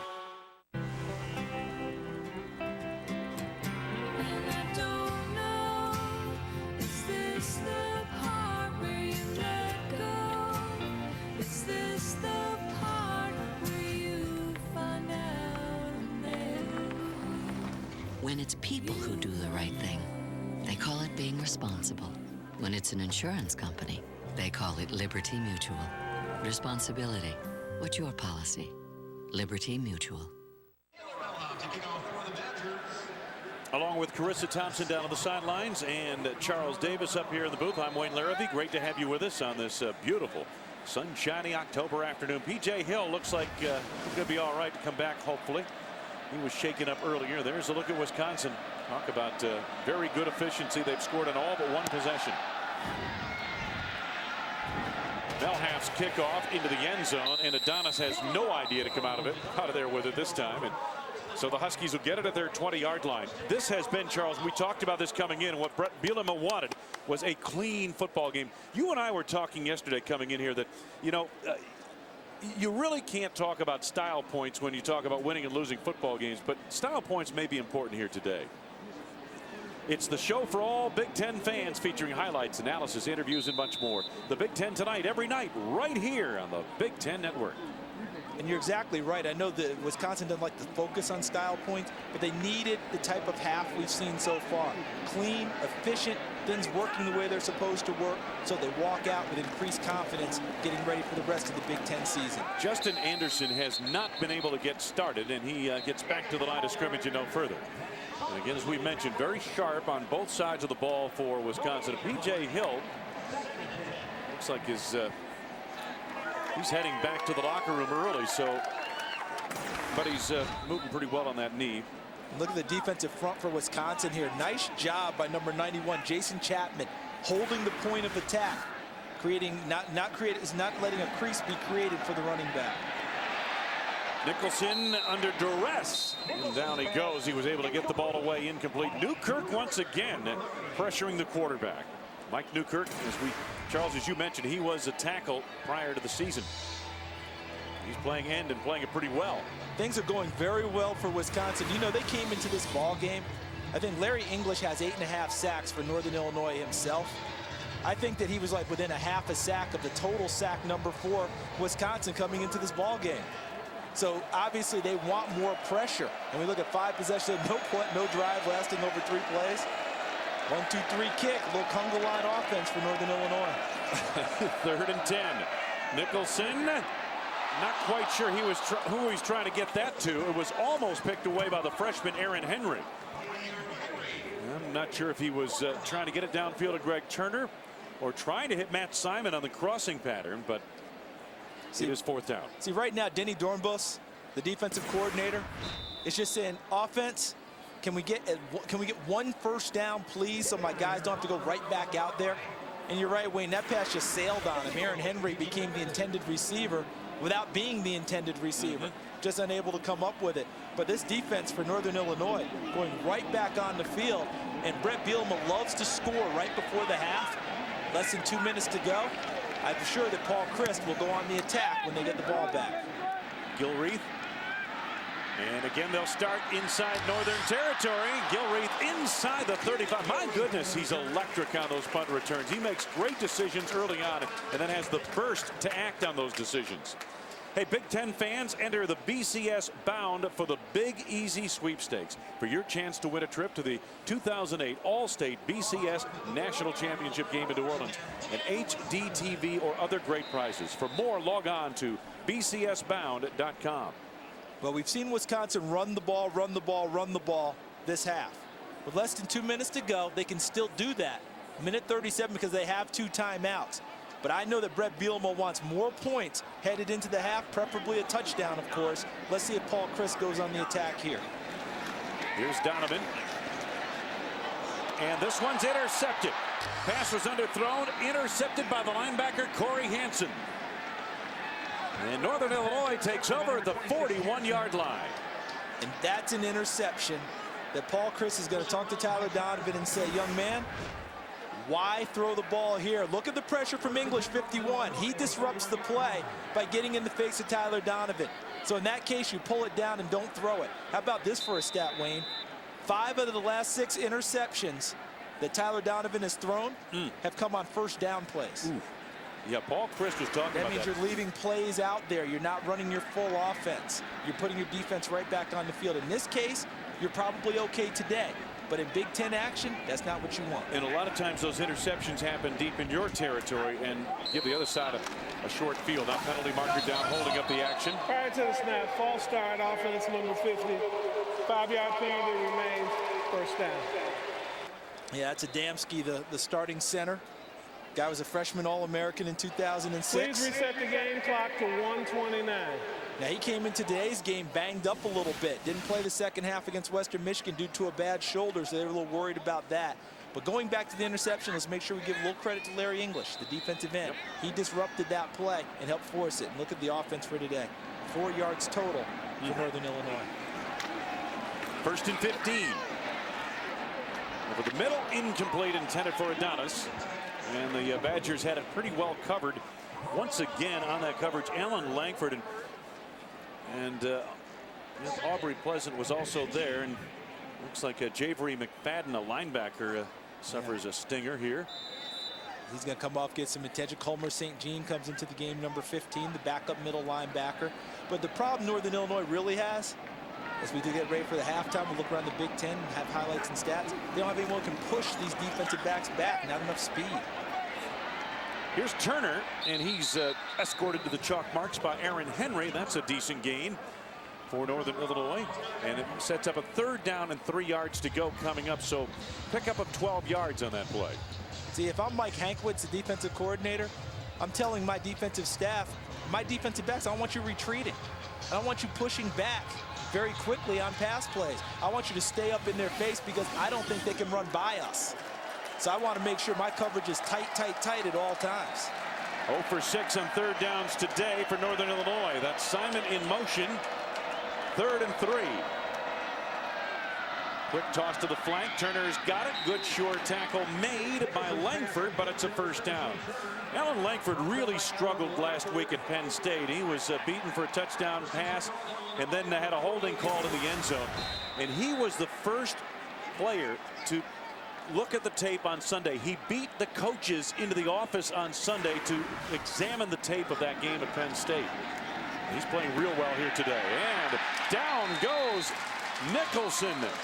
Matt Shaughnessy overpowered the blocking on the right side of the offense, left side of the defense, and sacks the quarterback for a loss of 9. This play looked just like, let's just meet at the quarterback. The second charge timeout. This is a 30-second timeout. Thank you, Steve Payman. Appreciate that announcement. But that was just very simply for Wisconsin. We're just going to meet back where the quarterback is. It's that simple. Will return 52 seconds ago, 1st half.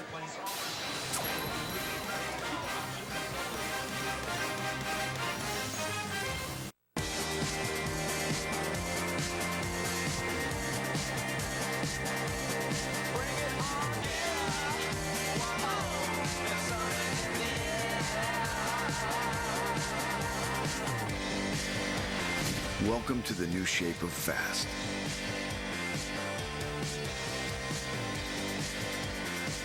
Introducing the new Pontiac G6 GXP Street Edition.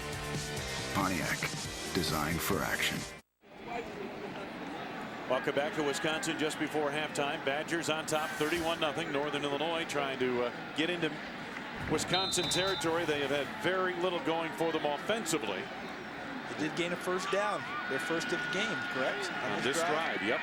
Over the top, down the middle, and a diving grab made by Matt Simon inside the 40 near the 38-yard line of Wisconsin for Northern Illinois.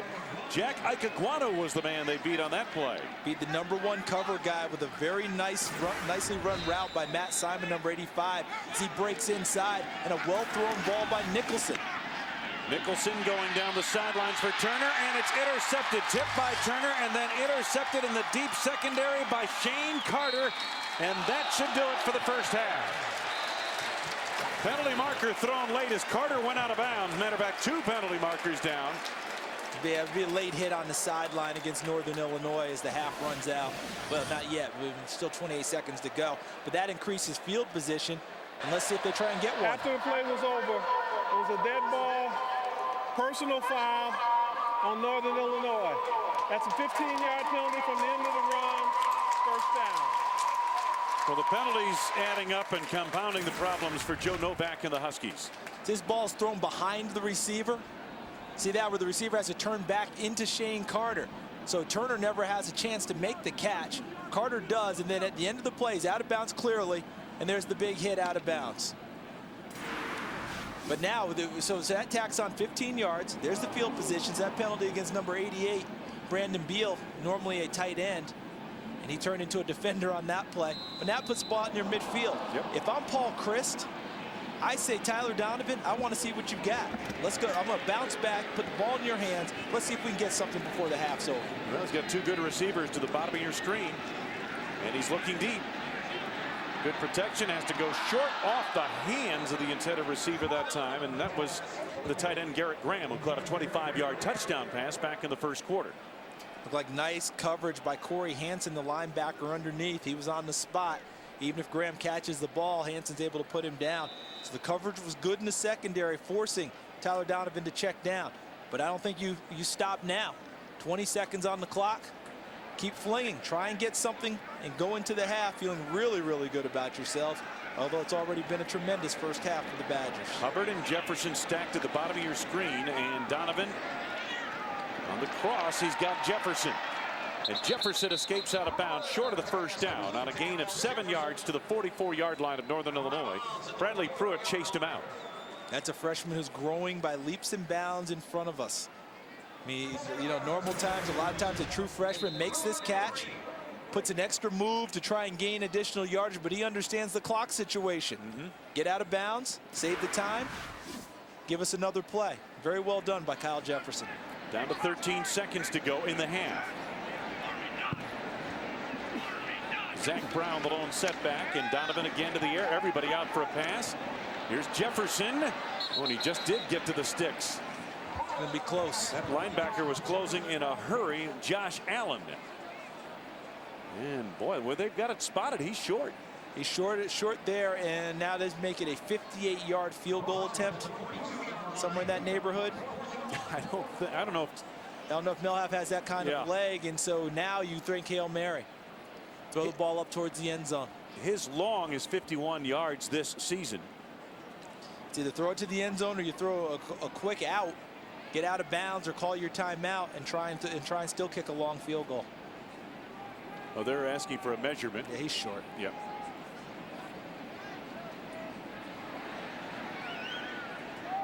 We've got 7 seconds to go. I'm with you, Charles. I just crank it up. Let's see if get something downfield. His long this year is 51.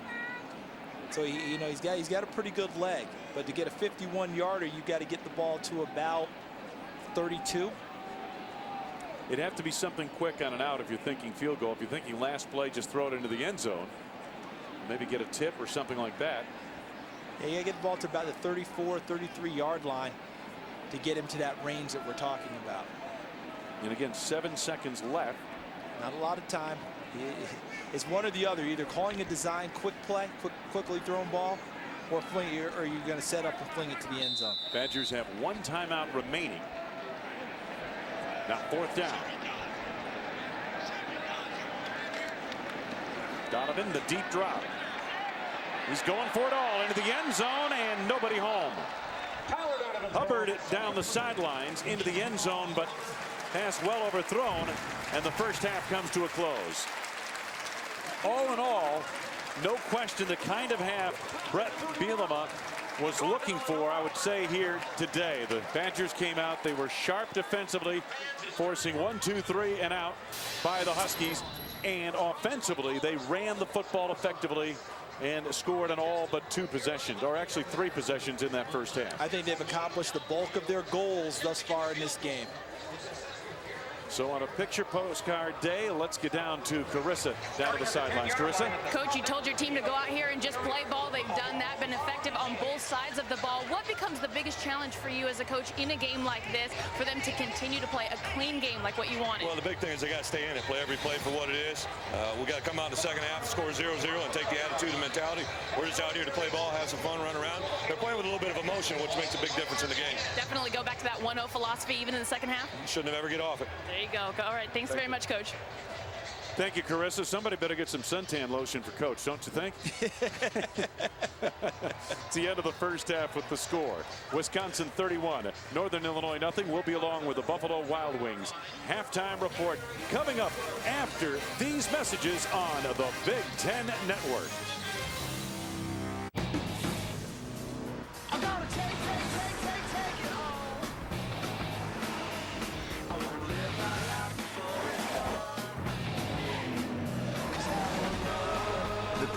GXP Performance Series isn't faster than the speed of light, but one is faster than a Porsche Boxster, and another is faster than a BMW X5. The Pontiac GXP Performance Series, designed for action. Second down 9 from their own 35. Just over the 9 minutes.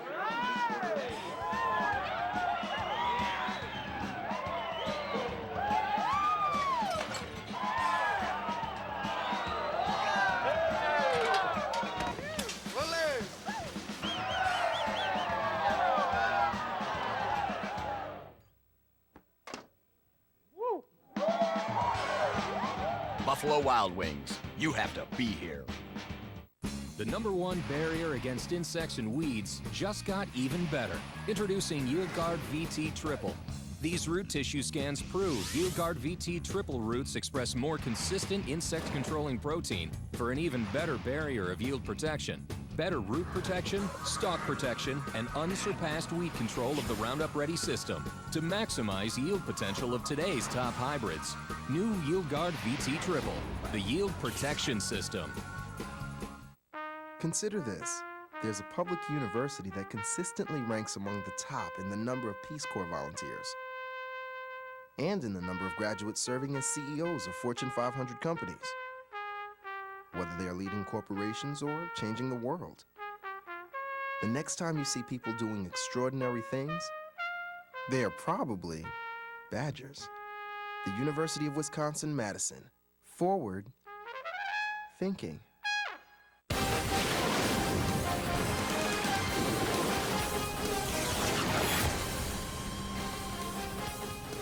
Welcome to the Buffalo Wild Wings halftime report. Dave Rebson alongside Glenn Mason, Jerry DiNardo, and Howard Griffith. Going to get you ready for the games coming up later today in the Big Ten, and there are some very significant ones as we take a look at today's schedule. You've got Michigan State taking on the #1 team in the nation, the Ohio State Buckeyes. That one's coming up at 3:30 Eastern time, and then in prime time this evening, Illinois hosting a Michigan team that seems to have found its stride. Let's start with that Michigan State-Ohio State game, Glenn, and you had one of the best seats in the house to see the Buckeyes last week against Kent State, calling the game for the Big Ten Network. The question seems to be, when anyone plays Ohio State, can they move the ball against them? What do you think of Michigan State's chances? Well, Dave, I think Michigan State has to do exactly what Kent State did last week, at least in the first quarter. They were grossly outmanned, but they ran, they passed, they broke contain, they play action passed, they moved the chains, they protected field position. Michigan State has the #1 offense in the Big Ten Conference.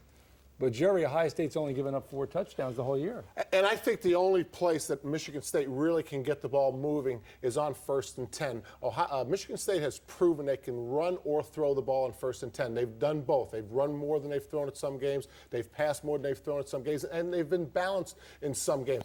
But the Ohio State defense is a tough defense, as everybody knows. The last thing you want to do is get in 2nd and long and 3rd long against one of the most talented units in the country. I think Michigan State can avoid that, Howard, by being balanced on 1st and 10, making Ohio State standardize their defense to defend both. And one of the other phases that they're going to have to win is the special teams game. They're going to have to create field position to be able to return some kicks and do a good job and not give their offense the long field.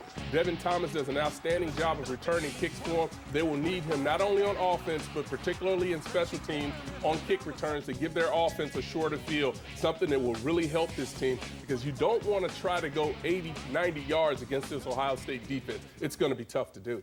Well, it's going to be tough to navigate the schedule that Michigan State has the rest of the way. This is just the beginning. Ohio State, Iowa, Michigan, Purdue, Penn State down the stretch for the Spartans as they look for at least one more win to become bowl eligible. We're talking about the game later tonight. Michigan visiting Illinois in Champaign, a heavily hyped game down there. And Glenn, we saw Michigan falter early this year against Appalachian State. against Oregon. The common denominator was the spread offense. You think there might be an issue again today?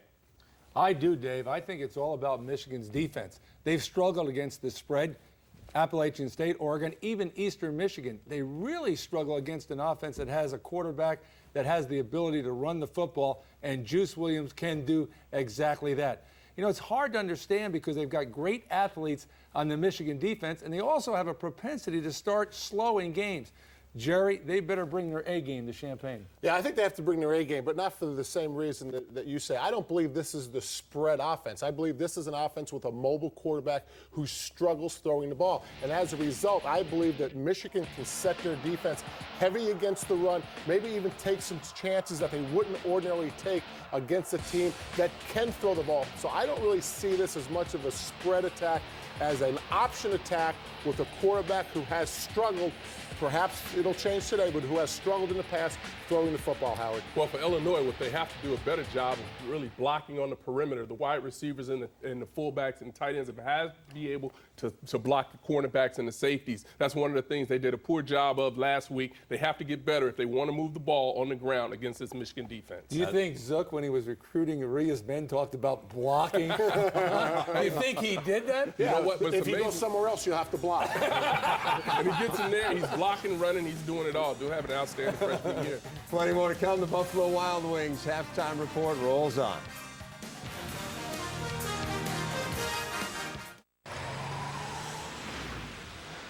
Good morning, Samantha. Need a head start? Are our cars as much fun as our bikes? The new 2008 Suzuki SX4 crossover. And now, introducing the all-new Suzuki SX4 Sport. I don't think he's gonna make it. It's gonna be a great ride. Remember the anticipation of hearing the ice cream truck? In Poland, Cargill borrowed the idea for something quite different. Small Polish farms had difficulty getting affordable feed for their smaller herds of animals.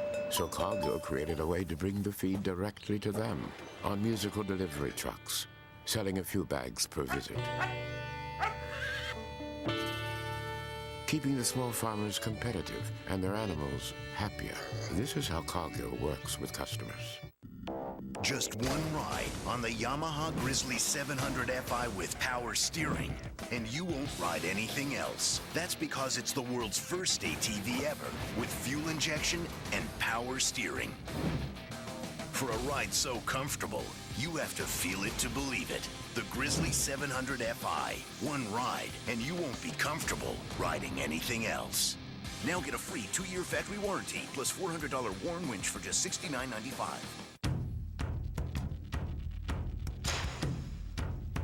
It's not just a jersey. It's a symbol of who we are. A community of coaches, student athletes, and fans.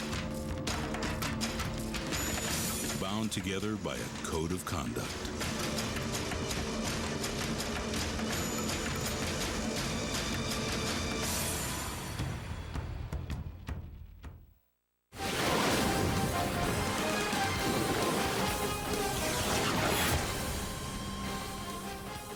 As we continue here on the Buffalo Wild Wings halftime report, Wisconsin with a comfortable lead, to say the least, at the half over Northern Illinois. Let's get to some other games, including Indiana and Penn State. Indy Lions 10-0 all-time against the Hoosiers, but having their problems early first quarter. Kellen Lewis to James Hardy, who ties the school record for career touchdown catches and puts the Hoosiers up 7-0. His 9th straight game with a touchdown reception. Second quarter, Penn State went 90 yards. They cap it with Anthony Morelli to Terrell Golden.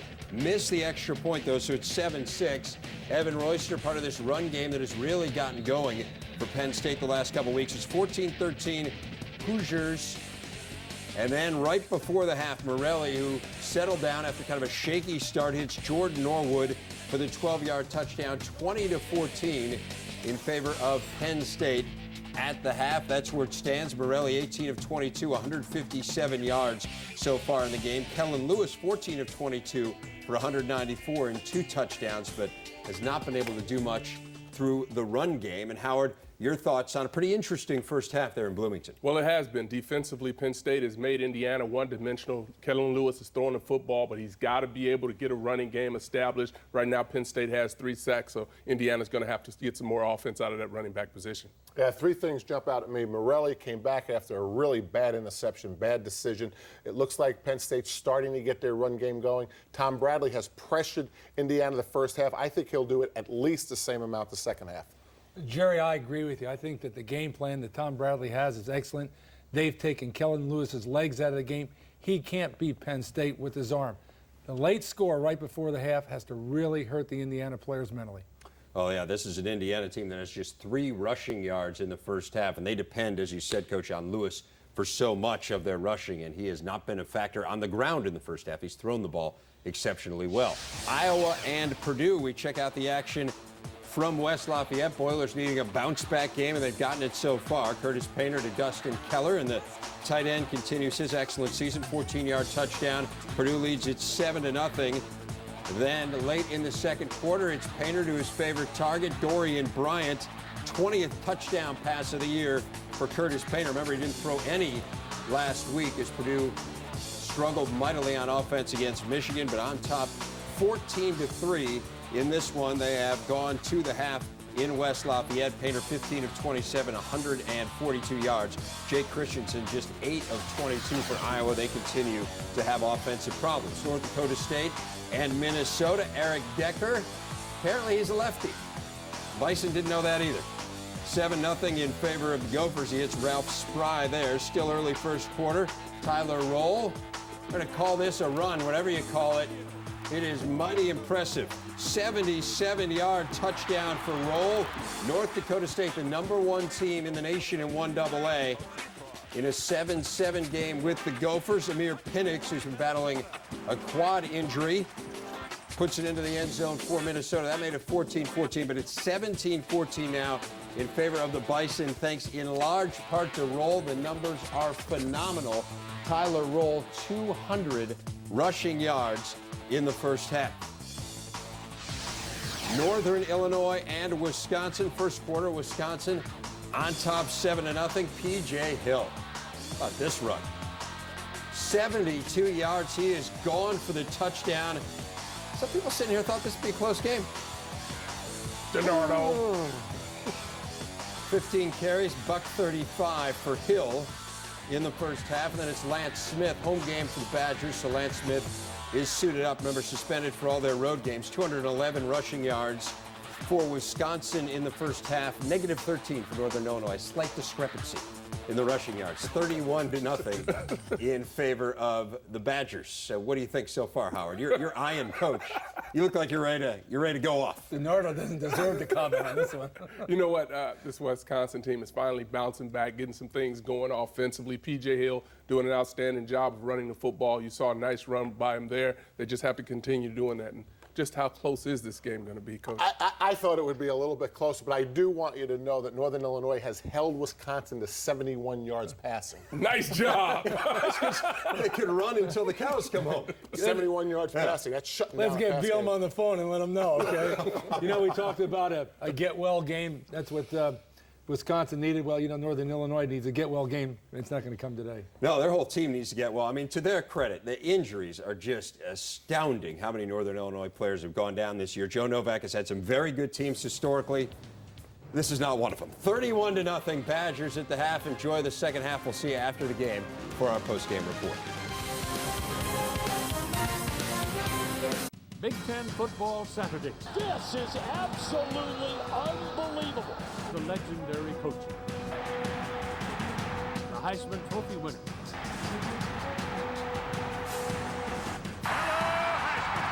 A classic stadium.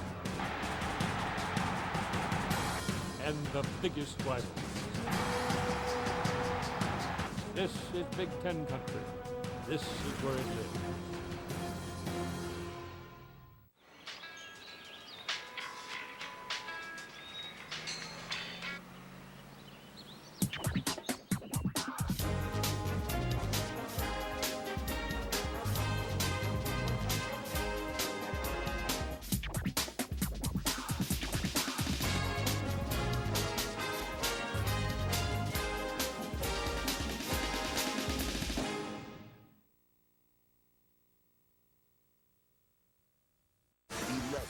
Ten campuses.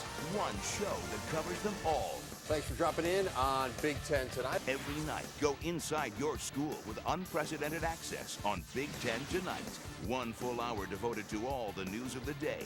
In-depth highlights, analysis from our experts, interviews, features, and so much more.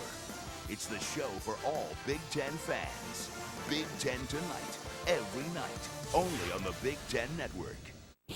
Before kickoff on Saturday, we'll set the stage on Friday. Big Ten Friday Night Tailgate.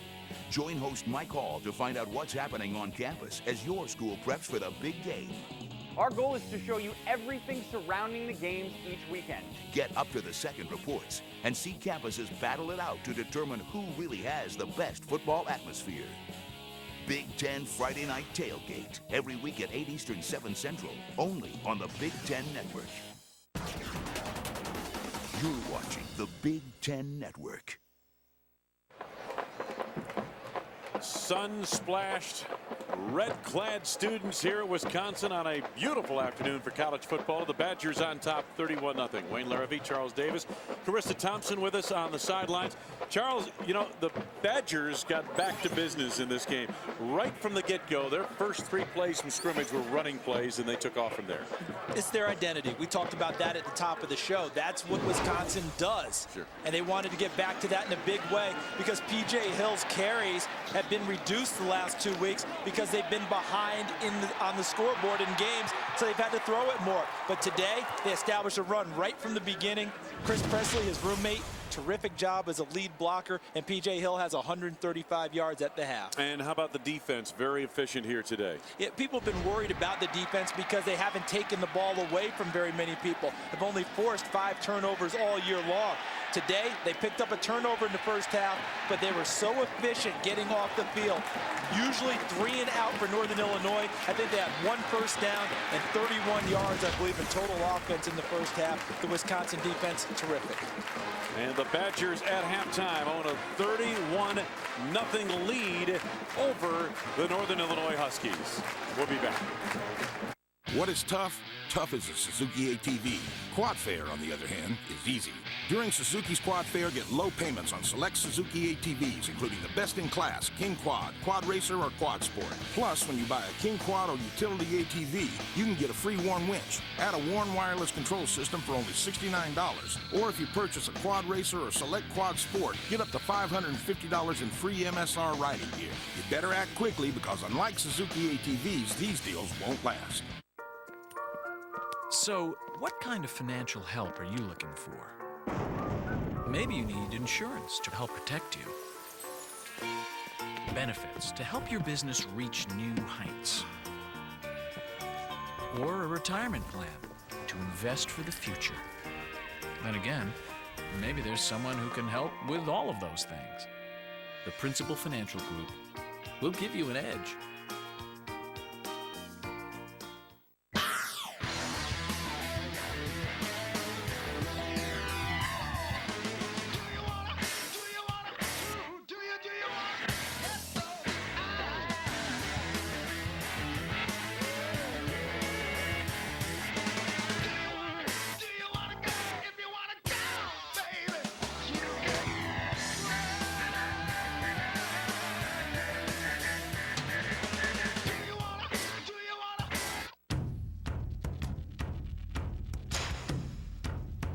It's not just a jersey.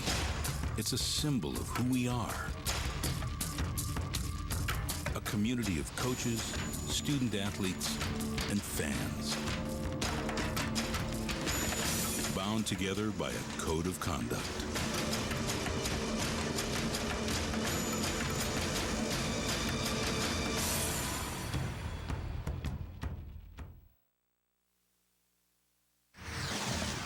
Big Ten Network Football is brought to you by Toyo Open Country Tires. Toyo, tires driven to perform. By Liberty Mutual Coach of the Year. Vote now at coachoftheyear.com. And by Yield Guard VT Triple, the yield protection system.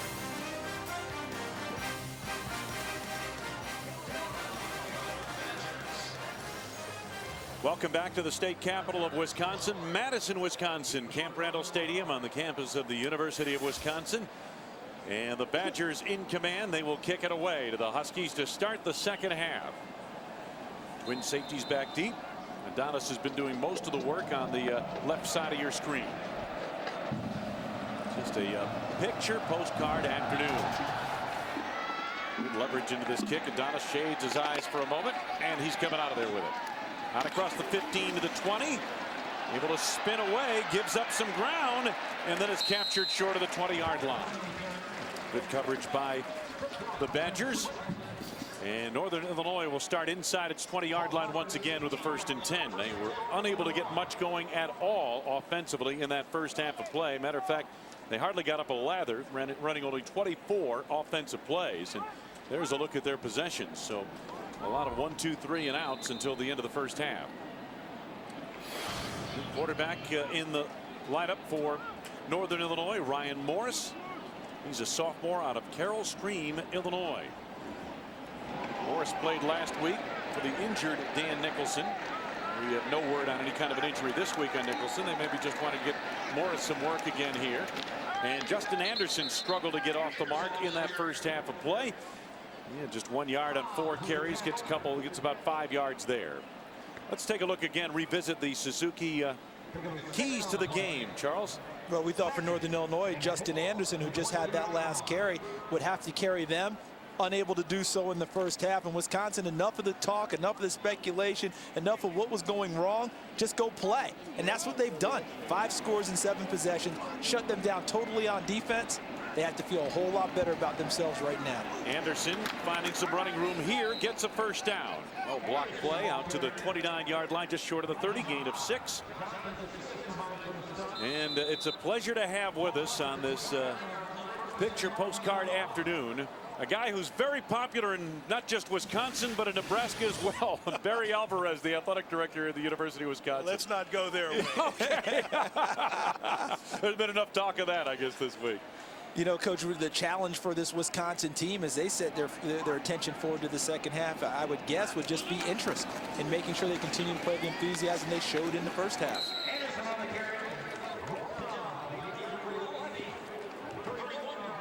And Charles, I think that's a pretty good point. Anytime you have a game like this, you have to keep everybody's interest. You can't shut her down. You have to keep your concentration. And I bet Brett got their attention at the half. Yeah, you know, it's one of those things. I was just going to ask you that as a coach, and you've been in these situations before. There are different ways of getting guys' attention. In this situation, you might have had to maybe fire them up a little bit more. Well, you have to let them know that you're going back out and starting all over again. I mean, it's not there are different ways to handle it. Sometimes you tell them, you know, we're beating them pretty well. I want to see if you can continue this concentration. Challenge them. That time Morris absorbed quite a hit. They blitzed the safety Shane Carter, and he got to the quarterback. He's let that one go. Meanwhile, some pushing and shoving downfield. And I think it looks like an interference call. Pass interference. Yep. Defense number 17, 15-yard previous spot, automatic 1st down. See, Brett Bielema was saying, hey, that was an uncatchable ball, but look at the pressure initially. Right up the gut. And Morris observes a big hit as Jason Chapman, number 25, and also, number 91, and also number 25, Shane Carter, getting to the quarterback. And then the interference call against Allen Langford downfield. But Wisconsin saying no one could have caught the ball. You can't call interference on a non-catchable pass. So 1st down for Northern Illinois from the 46-yard line of their own territory. Opening drive, 3rd quarter. And it looked like Matt Shaughnessy got an early start. Prior to the snap, false start, offense, number 96. It's a 5-yard penalty, remains 1st down. That was the blocking tight end, Brian Beckner, who came offside a little bit too soon, a little too early, and that drew Shaughnessy. Hey, Barry, just wanted to... This year in college football, I mean, you have an opportunity now to watch a lot of games, and you did the national championship game with Charles and Tom Brenneman a year ago. The state of college football right now, have you ever seen parity quite like this? No, I've never seen it like this, and I think it's great for college football. That's what makes it different than pro football. So many different things can happen. look at the BCS ranking. Seems like every week somebody in the top 5 is getting upset.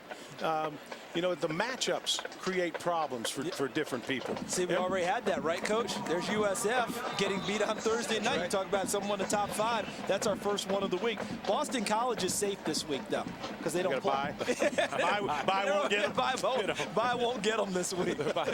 Yeah, they're not going to lose the bye, and they have a good chance of moving up to either number 2 or number 1, depending on what happens to Ohio State. But you're right, it's been incredible, and what an entertainment for everybody, for the fans and all. And now the Badgers, DeAndre Levy in on the sack there, along with Nick Hayden, who kind of forced it all. Loss of 7 on the play.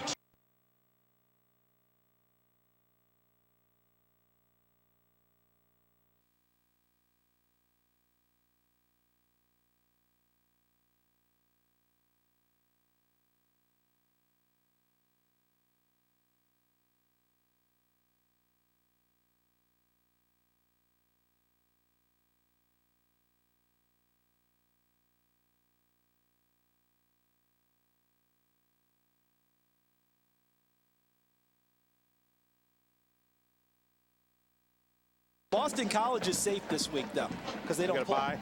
Bye won't get them. Bye won't get them this week.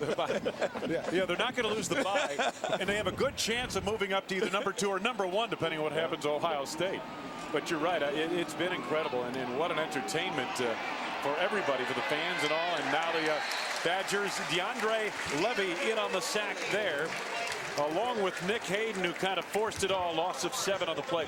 You know, the thing about it is, it's interesting, and we're going to get a look at this play once again. Coach, you got to like this, what you're seeing out of the defense today, though. They've responded. Our defense has responded. They haven't played well, quite frankly, in the last few weeks. No one's been satisfied, including the players. So to see them come out and dominate, they needed a game like this to get some confidence back, get a little rhythm before they make the stretch run. You know, Coach, we talk about style points. You know, nobody in football cares about style points. Do you win or do you lose? But we thought in this game here that not only did Wisconsin have to win, but they had to do some things well. They had to play well. Here's an interception down the sideline. Carter on the run to the house. Touchdown! I think they're calling him on about the 4-yard line, Wayne. Yep, you're right. They're going to mark it to the 4. Second interception of the day for Shane Carter, the sophomore out of Troy, Ohio. You know what, Wayne, to take that a little further, what you were saying, we really haven't put a full game together. So this is real important to be able to do that before you go into the stretch run. Coach, you were talking about how important it was to play well, get ready for the stretch run. In addition to that, this is a defense that's used to taking the ball away from people. Haven't done it that much this year. Today, you picked up 2 interceptions as well. That has to be heartening also. It has. And what do you think, Coach? Right there? Good call. Right on top of it. Did you just say good call for the official? He did a good. He's right on top of it. He saw it. I'd have given him the touchdown. I'm about to say, you got to give 6 there, right? You would have been calling for replay at least. Yeah, if you were on the sideline. Throw the flag. Yeah. Throw that flag out there. So is this time for Lance Smith, Coach? Gonna bounce one. Yep, they're going to reward Presley up the middle for a yard maybe on that particular play. They're going to wear Press out. I don't think Press has ever carried the ball before. I was going to ask you, when's the last time you ran the fullback that much? None. Ever. Is he going to need an IV when it's over? Pack him in ice. Press are going to wear Press out. Oh, man.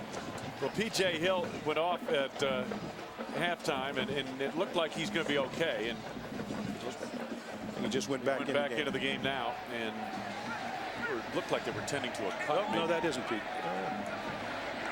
Yep, that's yeah, PJ. Looks like it right there. You got it. There he is. P.J. Hill trying to cut it back in traffic. Gets down to about the 1-yard line. P.J. went out with what looked like, we were fearful of a knee sprain of some sort, but it looked like it was just a cut on the leg below the knee, and they were working on it. Yeah, I thought they were working on a calf or something, but I'm glad it wasn't serious. Coach, it looks like Wisconsin has a great opportunity to score here. after this play, I want you to talk a little bit about the Big Ten, too, because, you know, this Big Ten race has still got a lot of action left in it as we go down, as we look at what's happening today. Does this look familiar, those numbers, those guys running the football? We've been missing that lately. That's what we've kind of built our entire program on, being physical, being able to run the football, playing hard-nosed defense. There's another one. P.J. Hill's second touchdown run of the day. That time just bounced it outside. The blocking sealed everything inside. Take a look at it, Charles. Well, I mean, this is just perfect for them. And there's the big guy, number 74, Moffitt, who got the start today because Andy Kemp has a broken hand.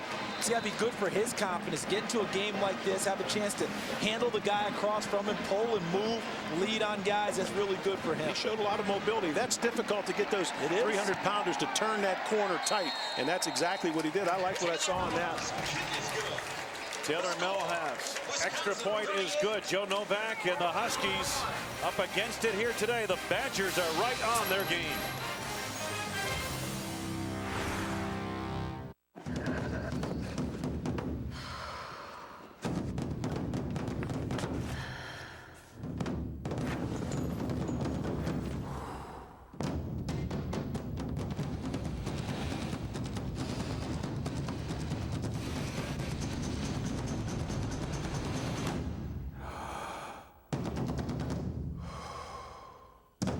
The Range Rover Sport. With complimentary scheduled maintenance, visit your local Land Rover Center.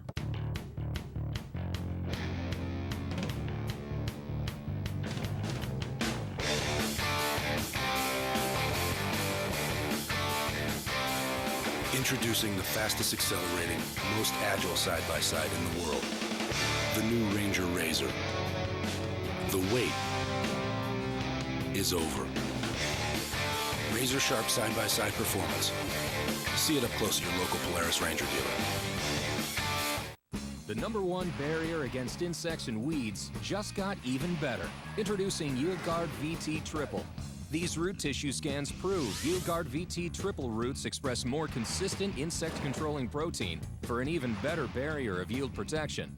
Better root protection, stalk protection, and unsurpassed weed control of the Roundup Ready system to maximize yield potential of today's top hybrids. New YieldGuard VT Triple, the yield protection system. History is happening right now. The Colorado Rockies might be Destiny's darlings. Have you seen them? They cannot lose right now, having won 21 of 22. Is it destiny? Fate? What an unbelievable run by this club. How far will they go? The Rockies are going to the World Series. Only one way to find out. There's only one World Series. There's only one Fall Classic. There's only one October. Wisconsin Badgers stepping out of the Big Ten for a week after 2 consecutive losses on the road, back home and in command here in the third quarter. Melhamp's gotten a workout today, especially in this role, kicking off. He gets good leverage and depth into this one. My goodness, right through the end zone. In our Liberty Mutual Alumni Spotlight, take a look at some of these Badgers. Ron Dane, the Heisman Trophy winner. And then Alan Amici, another Heisman winner. And in 1942, Elroy Crazy Legs Hirsch. And snapping the football here, Mike Webster. Outstanding back in the early 70s. Pretty good talent right there. Coach, I know you had some terrific offensive lines for Ron Dane, but Mike Webster might have been able to make your squad. I think I'd take Webby. Yeah, he might be able to play. Webby could play, boy, and he was tough. From Rhinelander, Wisconsin. Ooh. First down for Northern Illinois, and again in at quarterback Ryan Morris. And Justin Anderson, boy, got again penetration up front by Wisconsin. Looked like Hayden and Newkirk initially slowed him down, and Anderson lucky to get a yard on the play. Barry, how about the Big Ten Conference? I mean, you know, it started out kind of turbulent in the non-conference. Michigan, one of the favorites to win the conference, loses 2 non-conference games. But you go and you look at the records now. We're almost a month into the season, and it's Ohio State and Michigan on top. I think nationally our conference has taken a beating, but we're still sitting the #1 team in the BCS polls is Ohio State, a Big Ten school. And sneaking along is Michigan. Yeah. No, everybody had their fun after that Appy State game. Everybody had their fun giggling about that, but all of a sudden, Michigan's taking care of their business. They're sitting there at 3-0 and looking like they're playing pretty well right now. Be interesting to see that game today. Yeah, that game tonight with Illinois, that's going to be one of the bigger games the Big Ten's had thus far this year, and it's going to be a great matchup because Illinois offers what's given Michigan trouble all this year, mobile quarterbacks in a spread offense. Exactly, Charles. It'll be interesting to see what adjustments they've made to see if they can defend them. 3rd down and long. Morris able to get it away, and he's got his man Simon up at the 35-yard line for a first down. Well done. 20-yard pass play, and the Huskies move the chains. Coach, the thing about the Big Ten, I tell people, and they always say, let's get a look at this play first. You know what's important about this first down? And, Coach, I want to see if you agree on this. The simple fact that they got a first down. The defense doesn't have to go grab their helmets immediately, and they're not running back out on the field. They're trudging back out. They're like, oh God, here we go again. But now they're like, oh, can I get another cup of Gatorade? Get a little break. You're exactly right, Charles. Defense has been on the field all day. And nice play by Hodge. That's the linebacker. Guarantee you Brett is liking what he sees today. This is exactly what the doctor ordered for him and that entire team. The other game on the Big Ten Network, if you're on DirecTV, go to 218. If you want Minnesota, North Dakota State, Dish Network at 440, and AT&T UVerse at 643. I want to get back to more of your analysis of the Big Ten, Coach. But we'll let this play go first. 2nd down and 12 for Northern Illinois. Morris has a good arm. And he gets it away. Simon cannot come up with it. Coach, what I tell people, maybe the Big Ten doesn't have 3 teams like last year's top of the Big Ten. You know, Ohio State, Michigan, Wisconsin. Obviously, they're not quite as good as they were a year ago. But the middle of the pack is what I'm seeing the most improvement. I agree with you. Indiana's a good football team. Yes. Illinois is a very good football team. I tell you what hurts the Big Ten right now. No bye weeks. Right. We're beating ourselves up. I know I talked to Ron Gunther the other day. Said they ran out of gas after our game, and we had played 3 straight 60-minute games. Our guys were beat up. It's hard to ask, just to get any more out of them. You just can't ask for it. And I think we've got to take a look as administrators, take a look at our scheduling and give our kids a break. Is the 12-game schedule here to stay? Yes. 12 games is no problem. 12 games is not a problem. Everyone else is finishing their season after Thanksgiving. Big Ten's finishing it prior to Thanksgiving. By design, right? By design. I mean, that's what the Big Ten has always wanted to do, but with a 12-game schedule, that's what I believe you're talking about. We got to take a look at that because we're not able to do both. That's exactly right. And you really don't want to start any earlier, do you? The coaches would start earlier in a minute. Start a week earlier, play a game earlier. I think some of us are even talking about playing after Thanksgiving. I know some schools don't want to, but some, I've talked to Brett about it. We would consider playing after Thanksgiving. Coach Barry Alvarez is with us, the athletic director here in Wisconsin. His Badgers on top big over Northern Illinois. We'll be back. Is the new fuel-injected Yamaha Rhino 700 the world's most reliable workhorse? Or the ultimate off-road explorer? Yes.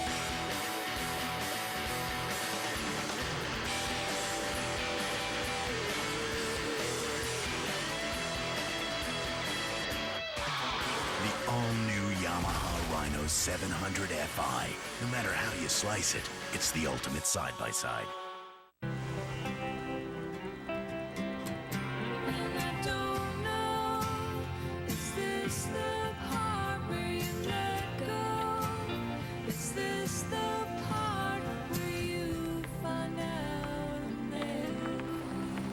When it's people who do the right thing, they call it being responsible. When it's an insurance company, they call it Liberty Mutual. Responsibility. What's your policy? Liberty Mutual. Big Ten Women's Soccer. The conference's best go toe-to-toe all season long. Wow, what a brilliant play. Catch all the action in HD on the Big Ten Network. Every game, every score, every highlight. It's the FSN Final Score. 30 minutes every night of the week, bringing you all the action from the world of sports. It's the one show where serious sports fans go for serious sports highlights. The FSN Final Score, presented by DirecTV. The tradition, the emotion, the excitement. Can you believe that? Wow! Is coming. Over 130 games. Bullseye! It's good! He's the money player. One place to see it all. Big Ten Men's College Hoops tips off Halloween night, only on the Big Ten Network. This is the Big Ten Network. Welcome back to Camp Randall Stadium. Along with Charles Davis and Carissa Thompson, I'm Wayne Larrabee, and we're joined by the athletic director of the University of Wisconsin, Barry Alvarez. Coach, great to see you as always. Always good to be with you guys. It's a nice day here, and you've got to be happy with what Doesn't get any better than this, does it? Beautiful sunny day, 70-some degrees, full house. Just like you ordered it. Yeah. I mean, just like you ordered it. And the game has gone just the way Brett Bielema scripted it, basically. His team has looked good here today after a couple of tough losses on the road. P.J. Hill gets the call once again. P.J. had over 100 yards in the first quarter alone.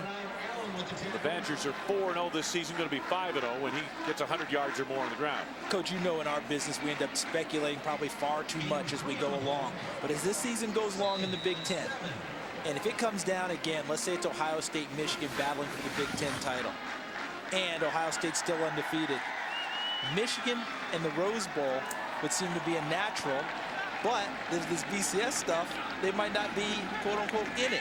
Does the Rose Bowl still have that strong Pac-10 Big Ten affiliation that they'd still want to make that happen? Now remember, Charles, they would have to have at least a 9-3 record and be ranked number 12. And if they won to that point, they probably would be around 12. But you lose to Ohio State, you may drop below it, and you wouldn't qualify. And that'd be tough. So the rule doesn't allow them to take Tyler Donovan using his legs again to gain some yardage. So they couldn't take them anyway if they're below 12. That's right. Okay. And I know the Pac-10 Big Ten affiliation for the Rose Bowl is just so huge because of the tradition and what it brings to the table. It does. And you know, the sad thing about it, we really haven't had a Pac-10 Big Ten matchup in the Rose Bowl for a number of years. Right. Yep, and that's true. That's a little piece of tradition that is somewhat gone by the wayside. The Bowl Championship Series, Coach, are we as close as we can be to determining the correct national champion without the tournament? I don't think we'll ever see a tournament, but I think there's a better way. I've always contended, normally, in a normal year, you probably have 4 teams that on a given day can win. Sure. Four teams that have a chance to be champions. Why not seed 4? Keep the bowls as they are. And then seed 4, 1-4, 2-3 play. The winners of those 2 games play in the championship game. You know, now you get a truer number 1. Sure. And as an AD, do you feel there's a little more support towards that than you felt in past years? I feel like I'm hearing more of that type of talk. You're hearing more of that right now. And so I think you know, the fact that you hear it, you know, maybe makes it a possibility. You need something really extraordinary to happen and say, wait, but this is ridiculous. We have to revisit this. Let me throw this at you also. We see the running game again. And Coach, so far, as we see Zach Brown coming to the ball game, this second half seems to be pretty crisp also for Wisconsin. Because, you know, the worry going in was, okay, they're going to shut it down a little. But so far, this second half seems to be pretty good. I call it clean. You're playing clean. Your defense is on top of everything. There's nobody jumping offside. Guys are concentrating. It's crisp. P.J. Hill getting to the outside. Coach, when you were getting ready to retire, to leave the sidelines, you're in charge, you're the athletic director, you got a chance to pick your successor. What stood out about Brett Bielema? Because you had not, he had been on your staff, what, a year or 2 years? 2 years. What convinced you that he was the guy? You know, I really, when you visit with coaches, Brett saw the big picture. I like the way he dealt with people. I think the head coach has to fit the personality of the state. The alumni have to identify with him. I knew that he would do that. The players really took to him well. I like the way he taught. I just thought he had it. Has a presence about him. And he's a head coach. I just felt that all along. Off to the races down the sidelines. P.J. Hill inside the 15, close to the 10-yard line. Coach, you coached a Heisman Trophy winner in Ron Dane, and people want to always compare P.J. Hill to Ron Dane. Is it a fair comparison? And the other thing I'm going to ask you is, do people always miss the fact that both of these guys have extraordinary feet in the way that they run the football? Now, they're different types of runners. Ronnie was much bigger than P.J. Ronnie played at probably about 265 as a true freshman, and Ronnie was much faster than P.J. Ronnie's in the end zone. Ronnie's in the end zone on that one, right? Ronnie's in the end zone. P.J. has his own style. They have different styles. I think Ronnie's vision was much better. His patience was much better than P.J.'s. But P.J. has his own style, and he's a very punishing runner. But as you mentioned, Charles, he does have good feet. And very good feet. We've seen it on occasion. 38-yard run a moment ago, and P.J. a season high 183 rushing yards. That's taken some of the heat off of this man, Tyler Donovan. But you get a look at the retired number, Ron Dane, number 33 in the Ring of Honor. Those of you not in Wisconsin and Illinois will be switched to North Dakota State and Minnesota coming up after this break. Again, fans of Wisconsin and Illinois will stay right here with us. Wisconsin on top in command.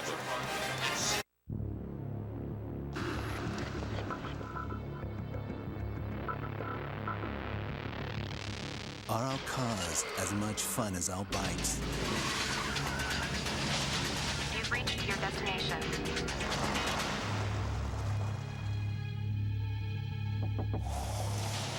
Get out. Turn around. Enjoy the ride. The new 2008 XL7 from Suzuki. It's going to be a great ride. Hi, I'd like to apply for a home equity loan. Well, I'm all ears. What's your name? Rob Lee. All right, Bill, can I call you Willie? Emma, how about a cup of coffee for Frank here? Rob. I heard that. You married Ernesto? No. Little something for the missus. Here's your milkshake, Kenny. Rob. Other banks aren't always personal. I need you here, Teddy.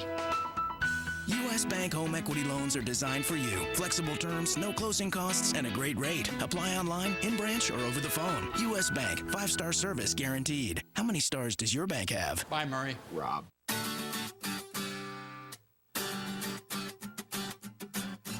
Freedom of choice. It's what makes this wide open country of ours so great. So whether you're into paved roads, dirt roads, or no roads, Toyo makes an open country tire that's just right for you. No matter where the road takes you. Want another word for temptation? Try chocolate. We all love it. But what if we couldn't have it? That was reality for people trying to eat less sugar. Until candy companies partnered with Cargill to create a new generation of sugar-free chocolate. Our expertise in sugar replacers improved the taste and sweetened their candy sales by taking the sugar out and leaving the desire in. This is how Cargill works with customers. Well, the Badger Nation is loving it here today. Wisconsin leading 38-0, and we've been joined by the athletic director, the former head coach, Barry Alvarez. Coach, you happy? Are you enjoying your life? Well, I am. You know what? I really enjoy the director's job. I have a wonderful group of coaches, good athletes. We're off to another very good start this year. A lot of good teams. Thank you very much, Coach. Enjoyed it, guys. All right, Coach, thanks a lot. It's a pleasure, Charles. Hey, pleasure's ours. I know the volleyball team is going to be on the Big Ten Network tomorrow. Big game tomorrow. And a huge one tomorrow with Penn State. Yeah. That's going to be good. All right, guys. Wisconsin moving it again, and to the outside, Smith unable to get away. At the 5-yard line, making the tackle for Northern Illinois, Spencer Williamson. He lost his hat. Gain of about 7 yards, and they're down to the 5-yard line. Another injury update, and we'll get it to you in a moment here. Look at it again. Look at number 68, Gabe Karimi, pulling and taking out the defender.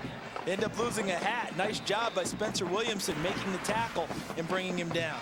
NIU injury update. The free safety Alex Kuba, shoulder injury, will not return today. Second down for Wisconsin. They can get a first down without scoring a touchdown. The first down marker at the 2-yard line. Here's P.J. Hill. And Hill had to go back inside.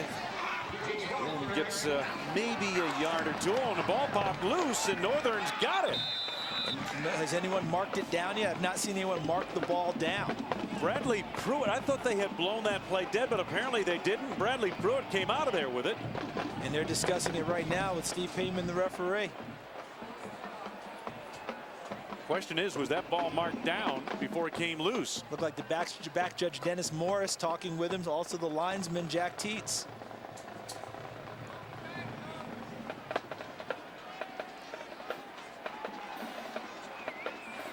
Nornell may have jumped the gun. The ruling on the field is the running forward progress was stopped before the ball came out. Third down. So they rule forward progress, and There's P.J. Hill.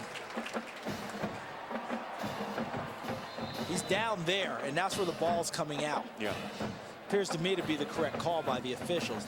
The body was down, and then the ball came free, and that started it in the other direction. Yeah, it appeared at least a knee was down before that ball came out. You're right, Charles. So Wisconsin back at it now, third down. Third down and about 2 at the 4-yard line. Gilreath, the freshman receiver, in motion. Tyler Donovan rolling that way. And he's got a man open in the end zone. Oh, and the ball just floated on him. Travis Beckham was waiting at the back line of the end zone, wide open. They lost him. That's a throw that is a missed opportunity. When we talk with Paul Chris, the offensive coordinator, he said Tyler Donovan's done a nice job for them. He's been very consistent, but there have been throws out there. There have been plays that have been available that they have not connected on, and that's what they need to clean up a little bit. That's what they need to get better at doing. He was saying, and there's Paul Chris hiding behind the rail there. He's the guy with the shades. He was saying, yeah, Tyler, it's not just the interceptions. There are a couple of 2-3 passes a game that he should make that he hasn't been able to make, and that would be one of them. That would qualify. Melhap's 21-yard field goal ups the ante to 41-0 Wisconsin. So Joe Novak tries to keep a stiff upper lip, the head coach at Northern Illinois. You know, when we had Coach Alvarez here, Wade, and you talked about him being the most popular guy in 2 states, in Wisconsin, Nebraska, and you heard him say, oh, let's not go there. And he's very good-natured about it and handled it. But what people need to understand is this. He is going to be a popular guy. There is going to be speculation because he played at Nebraska under Bob Devaney, was an excellent football player there on some great teams, and he has roots there, and everyone has seen the track record he's put out there. But as a coach and as an athletic director, could he be a guy that would come home and get things right for the Husker Nation? He doesn't want to talk about it. You know why? He has friends on both sides of the fence there. Yeah. All right, Bill Callahan, the coach who's under fire there, coached for Barry Alvarez here at Wisconsin. Absolutely. You know, there are 3 other guys on that staff that have Wisconsin ties. I'm talking about the coaching staff. And that worked under Barry and worked under Barry here. Why would anyone who has loyalty, who cares about their people, want to discuss a situation about a guy who already has a job? And I understand where he's coming from on that. You know, everybody's like, well, you ought to talk. No. This is a man who cares about people he worked with. Sure. And cares about his alma mater. He's not going to put anyone in a tough situation. Melhap's kickoff once again. This is Adonis, and this time he'll come out of there with it. To the 10, to the 15, 20. Shakes a defender, 25. Right sideline to the 30. And he's out across the 35-yard line. And it was Ben Strickland who made the stop. Carissa, what do you have for us on those sunny sidelines? Yeah, it is a very sunny sideline, but a very sad issue, and an issue that affects a lot of women across this country is breast cancer. October is Breast Cancer Awareness Month. I'm sure you've seen these pink ribbons all over the country, and it's an issue that hits very close to home, especially for Brett Bielema. His mother, Marilyn, was diagnosed with breast cancer in 1990. I'm happy to report that she is cancer-free, but she and Brett have teamed up. There's a billboard in town with the 2 of them on it. You'll see a large pink ribbon outside of Camp Randall Stadium. She will also be an honorary coach at tomorrow's volleyball game, Charles, that you mentioned against Penn State tomorrow, so make sure you check that out or watch it on the Big Ten Network. And one more note, you will notice that the referees also are wearing pink whistles in honor of Breast Cancer Awareness Month. Thank you, Carissa. Great story. Great. You know, that is spread throughout the sports world when you think about it. People doing a great job trying to bring that awareness. You know, the coaches versus cancer. I know that the hockey players at different times have had the pink sticks that they've played with. Baseball players using pink bats and pink wristbands in certain games they've played. The NFL guys have done. I know New Mexico State earlier this year wore pink socks to highlight that because Hal Mummy's wife, also a cancer survivor. So thanks Carissa, for that information. Morris going deep. Going for Simon. Leaping grab. Oh, what a great catch. Matt Simon with a sensational reception. Down to the 25-yard line of the Badgers. 38-yard pass play. Iguano's the man they were able to beat there. Wayne, you do a ton of basketball. Is this an example of a great box out by Matt Simon? Using his body to keep the ball away from Iguano. How about that? I mean, if everyone boxed out like that, rebounding would be a lot better, wouldn't it? It would. Great play by Matt Simon. Matt Simon, 6'2", 200-pound receiver from Farmington, Minnesota. I beg your pardon, Farmington, Michigan. And this time, Anderson gets the call, loses two. They have not been able to get the ground game going, and that certainly is something that's killed their offense all day. Yeah, and the biggest reason why is the push from the defensive line. Most of the running plays for Northern Illinois have never had a chance to get started because of defensive line's penetration to move the line of scrimmage back, and that's allowed the linebackers to flow to the ball. Jonathan Casillas, the beneficiary on that play. And look at this, fewest rush yards allowed in Badger history. So far, Northern Illinois competing for that honor. A dubious honor indeed. Second down. Morris with a good decisive throw, and once again they're able to thread the needle, and this time it's Simon inside the 20-yard line. Who's their leading receiver, came in with 31 receptions. Jack Iguano on the coverage. Gain of 11. It'll bring up a third down, more manageable, about 2 yards to go. The good thing I've seen about Northern Illinois, like a guy like Matt Simon, and now coming in the game, Ryan Morris, they're still competing. Yep. They're not looking at the scoreboard and playing. They're competing each play. And for Joe Novak, that's got to be a little bit heartening considering all they've been through today and throughout the season with the number of injuries and guys that they've lost. Third down inside the Wisconsin 20. Morris waiting and wisely throws it away. He was pressured by Newkirk. Also Hodge, the linebacker, was there, and Kirk DeKramer. Winding down the third quarter here. And the students are getting ready for the jump around that occurs between the third and fourth quarters here at Camp Randall. Song by House of Pain. One of the great traditions now in college football. And I know it's a fairly recent one in terms of traditions, and this 34-yard field goal being lined up now by Chris Nendick.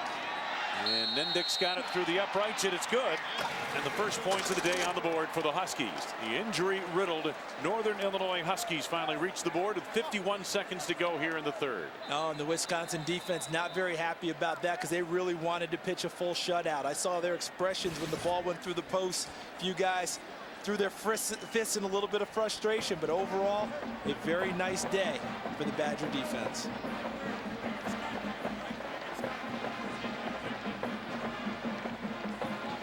Take a look at the field goal again, Charles. This is not exactly right down the boulevard. Extend that goal post up there with the telestrator. Let's see what you get. Oh, right over the top of it. Right over, huh? You know, since we're in Wisconsin. All right. Since we're in Wisconsin, we're worried, and you're talking about these types of field goals. There's a famous one in Packer history. Oh, yes. Don Chandler against the Colts in the playoff game. Yep. The Colts fans, Baltimore, I can hear people in Baltimore, he didn't make it. It didn't go through the posts. And that was one of the reasons that posts started to become extended higher. I remember that? Yeah. That shorter goalposts, they've taken them even higher. Packers beneficiary of that one and went on and won an NFL championship. Well, and you can see they called this one exactly the same way they called that one. It is Wisconsin. That was back in 1965 at Lambeau Field in the Western Conference playoffs. Exactly. Tom Matte played quarterback for the Colts that day because their two quarterbacks were Unitas and Gary Quazza. You know, Bart Starr was hurt for the Packers. All he did was hold on kicks, and it was Zeke Bratkowski who quarterback that day for Green Bay. Gilreath has looked very good returning punts and kicks, and this is one of the things this true freshman can do right now. And he's got Wisconsin out across the 35-yard line.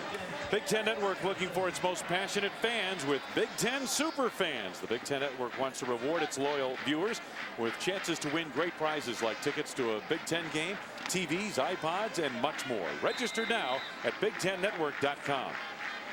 Every time I see that promo about trying to identify super fans, that's not going to be the problem.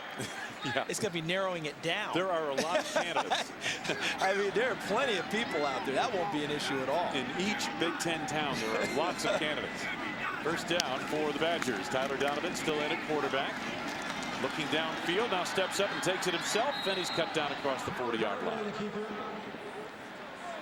Looked like Ed Jackson got a piece of him. Gain of 6.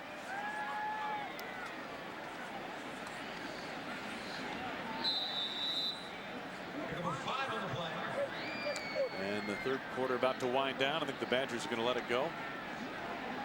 There's Luke Swan, the injured senior co-captain, wide receiver. Had surgery last week on a hamstring that ruptured on him at Illinois. A tough catch over the middle. He definitely has the hearts of the Wisconsin faithful. The Fenimore Flash, they call him, a former walk-on, turned into a starter and a captain and a very, very productive player here at Wisconsin.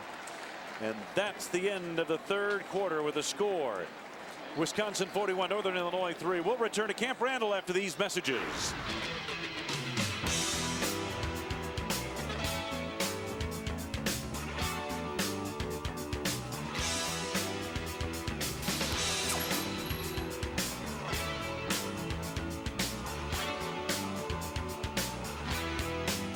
Pull off this upset. The Pac-10 race is then up for grabs. One game, 4 quarters of everything these guys have in them.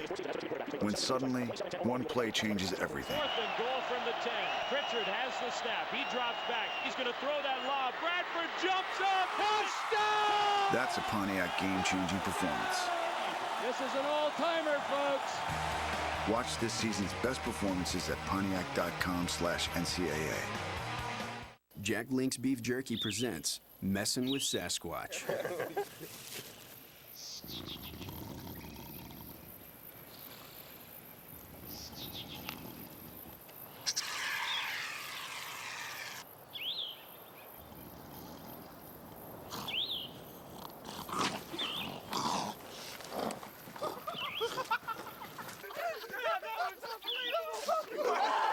Jack Link's Jerky. Feed your wild side.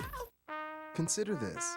There's a public university that consistently ranks among the top in the number of Peace Corps volunteers and in the number of graduates serving as CEOs of Fortune 500 companies, whether they are leading corporations or changing the world.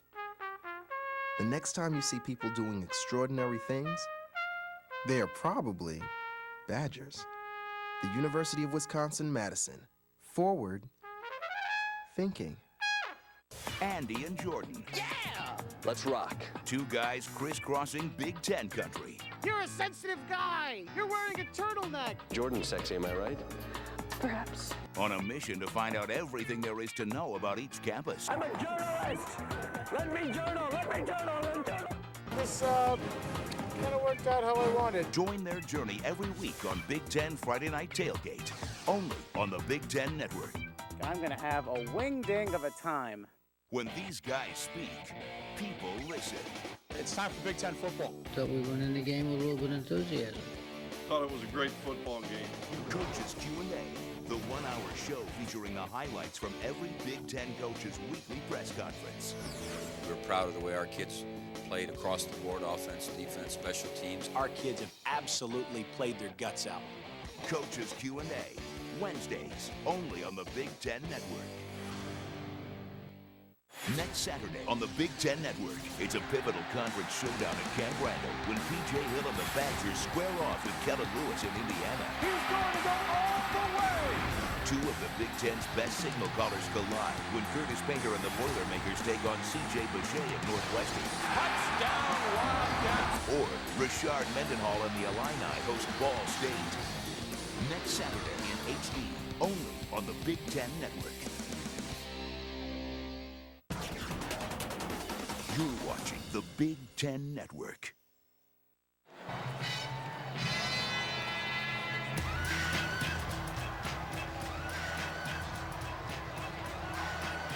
Jump around here at Camp Randall Stadium. That's what they're talking about. Plenty to jump about today. Badgers up 41-3.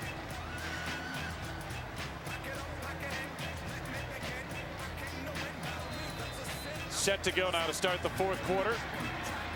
Wisconsin with a 2nd down at its 42-yard line.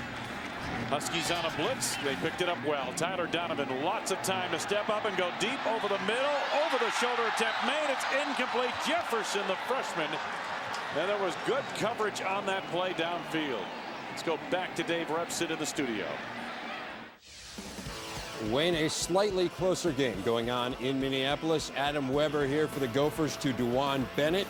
32 yards for the touchdown. Minnesota takes the 21-17 lead over North Dakota State. But back come the Bison. Steve Walker, beautiful diving catch. Thor Brown, 24-21, North Dakota State. Back and forth they go up in the Metrodome.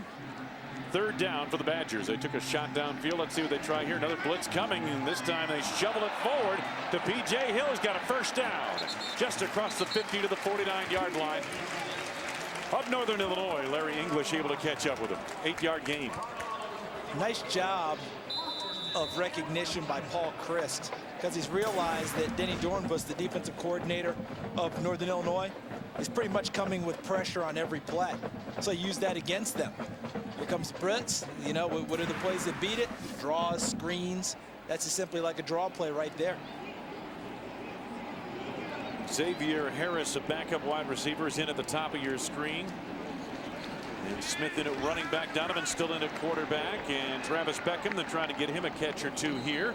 And he's got about 7 yards down to the 43-yard line of Northern Illinois. Charles, I got to ask you, you know, I'm wondering here why the quarterback, number one, is still in, why they haven't brought in Ellen Everidge at this stage of the game. Are they just trying to get a few more positive downs into Tyler Donovan at this stage? I think so, because they haven't played all that well the last couple of weeks. I mean, if you sit back and look at their offense over the last 2 weeks in games, they played fairly well against Illinois. They didn't really show up against Penn State. And I know people are thinking, okay, let's get these guys out of the game. Let's get them out of here. Why do we keep running them? I think for Tyler Donovan, they want to try and get him some confidence and timing. P.J. Hill would be another question. Wisconsin. It's their second charge, timeout. Timeout taken by the Badgers, and we will step away and continue early going fourth quarter. Wisconsin well on its way to its 6th win of the season.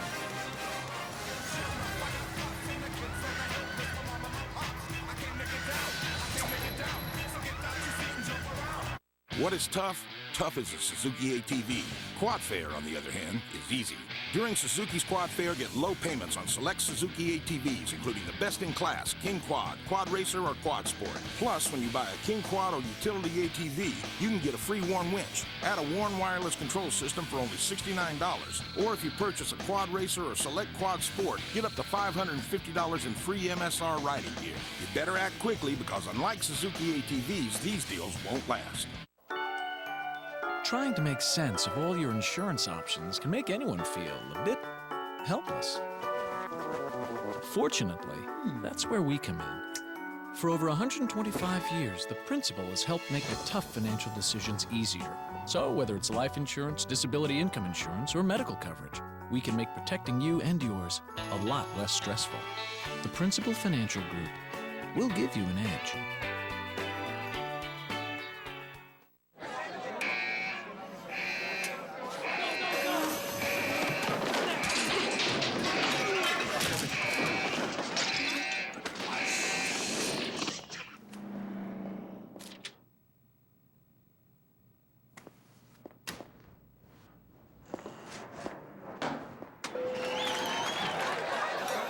Buffalo Wild Wings. You have to be here.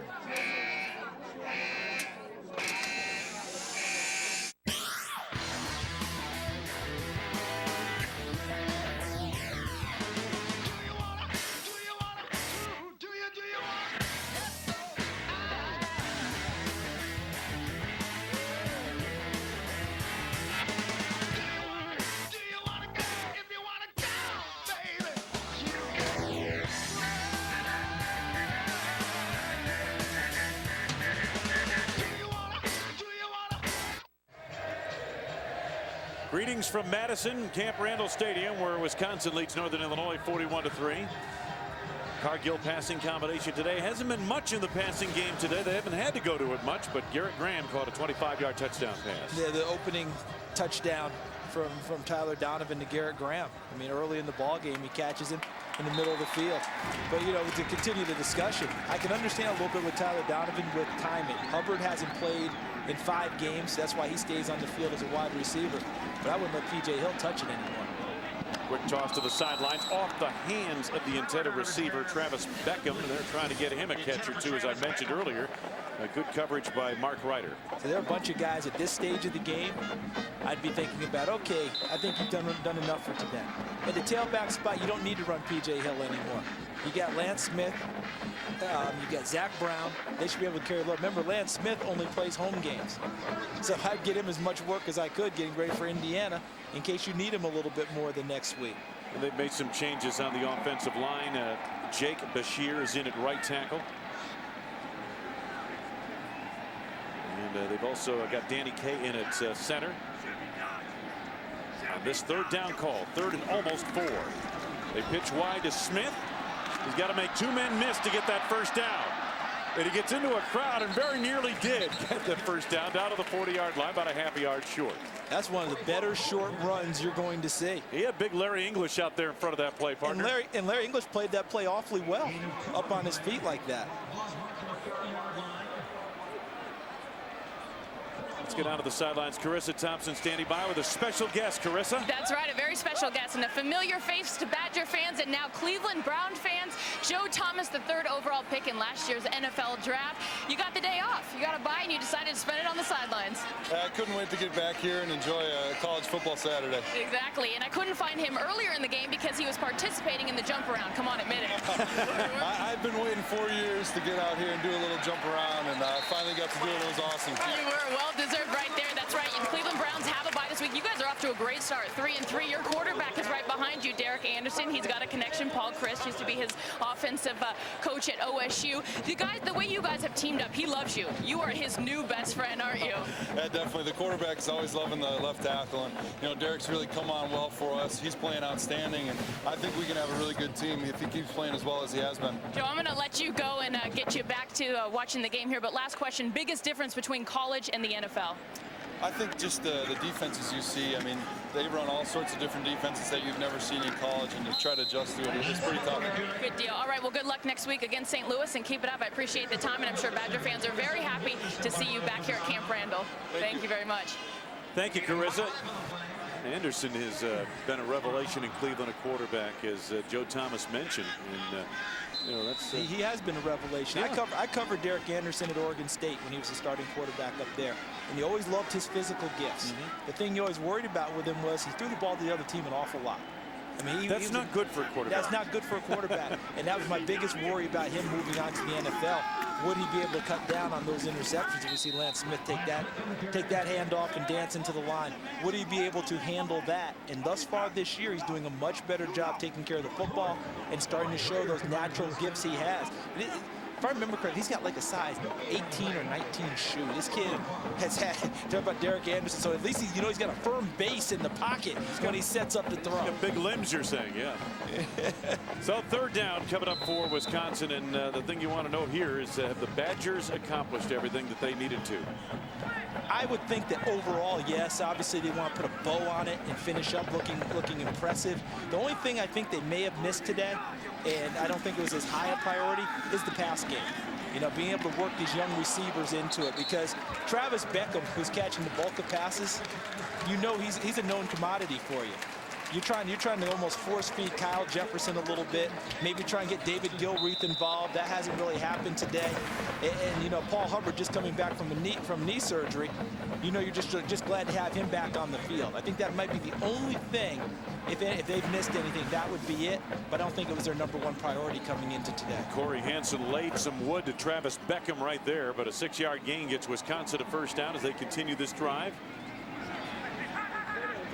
Tyler Donovan has thrown 1 interception here today. And timeout called by Wisconsin. Called by the sidelines. Wisconsin. It's their 3rd and final charge timeout. So we will step away.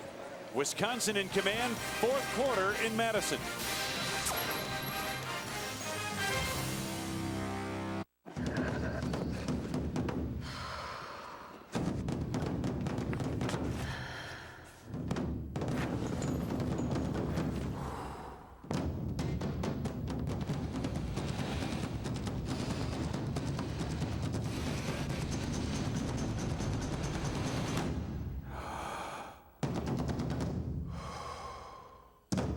the Range Rover Sport. With complimentary scheduled maintenance, visit your local Land Rover Center.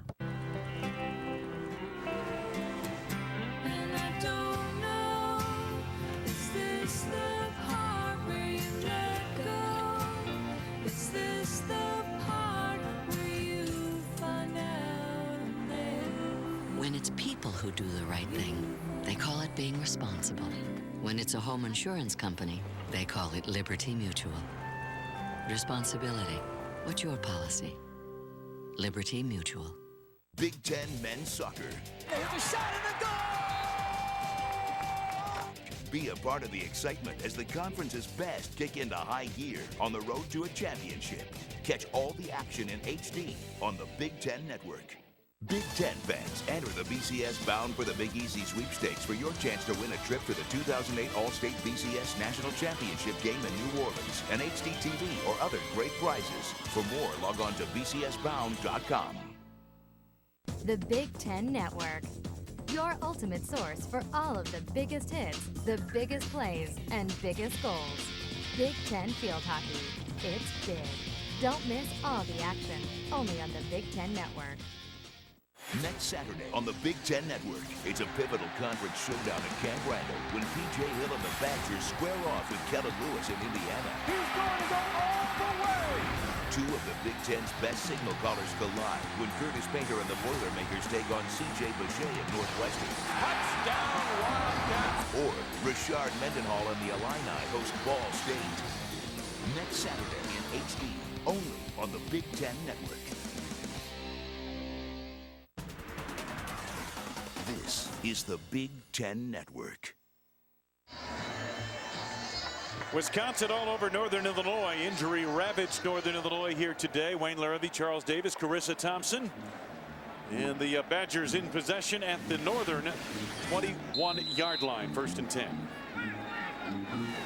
Tyler Donovan has been running this drive. Earlier on the drive, he shoveled a pass to P.J. Hill for a 1st down. But Hill has not been seen since, and they've been giving some of the backups work here. Overshot the intended receiver on that play, and Marcus Randall L. was the intended receiver. I think Marcus Randall L. ended up in the band a little bit there, crossing in front. Here's the upcoming schedule for Northern Illinois. They'll play at Toledo next, then a couple of home games in the last 3 down the stretch. But this has been one of those years. This is a good Northern Illinois program under Joe Novak. They've had 7 consecutive winning seasons. And they will not, due to injury this year, have a winning season. And there's a look at what Wisconsin has. Big game coming up with Indiana, then on the road at Ohio State, Michigan, Minnesota, down the stretch. Lance Smith trying to cut it back, and the Huskies are on to him. Short gain inside the 20, down to about the 18-yard line, pickup of 2. I mentioned briefly that Luke Swan is missing from the wide receiving corps of the Wisconsin Badgers. He was injured 2 weeks ago, suffered a hamstring injury, had surgery, suffered the injury at Illinois a couple of weeks ago. And this is the first time he's taken the field here at Wisconsin since that injury. The fans giving him a warm welcome as he came out this morning. You know, he dearly loved to play. 3rd down, and Smith trying to bounce it to the outside, and he's cut down short of the 1st down. Good play made on the flank of the defense that time by Bradley Pruitt. You know, the thing on Swan, Charles, it's interesting because Coach Bielema was talking about it the other day. You know, Luke Swan was a walk-on. He comes on, he earns a place in the lineup, he earns captaincy, and then he goes out with an injury in his senior year, and everyone's, oh boy, that's too bad for Luke Swan. And it is too bad. But Luke said to Bielema, he said, you know what? If 5 years ago you told me this is how it was going to play, I'd take it, because he had some great moments. A very refreshing attitude as they line up for a 34-yard field goal attempt from Tyler Milhoff. And he gets it. Taylor gets it through the uprights again. And Wisconsin adds to its lead. But Luke Swan certainly still a presence on this football team right there on the sidelines with his teammates. We'll be back. There's only one car company where America's #1 warranty comes standard on every car and SUV. With Suzuki, you're covered for 100,000 miles or 7 years. There's no deductible, and you can hand it off to the next owner. Check around. Nobody else has that combination. What does a really good warranty tell you about the vehicle? Everything. Suzuki. It's going to be a great ride. The #1 barrier against insects and weeds just got even better. Introducing YieldGuard VT Triple. These root tissue scans prove YieldGuard VT Triple roots express more consistent insect-controlling protein for an even better barrier of yield protection. Better root protection, stalk protection, and unsurpassed weed control of the Roundup Ready system to maximize yield potential of today's top hybrids. New YieldGuard VT Triple, the yield protection system. The intensity is building. The Boston Red Sox, the Cleveland Indians. Let the celebration begin. The American League Championship Series. So many stories. Fenway into a frenzy. Fenway, all that emotion. Cleveland in a return to glory. What a job by Carmona. It's time. Nothing compares to this. There's only one postseason. There's only one Fall Classic. There's only one October.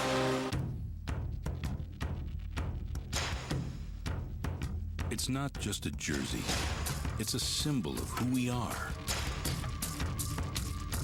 A community of coaches, student athletes, and fans.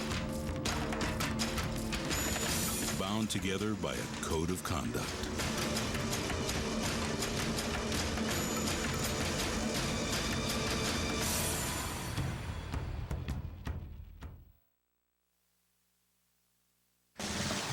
Big Ten Network Football is brought to you by U.S. Bank, home of the 5-star service guarantee.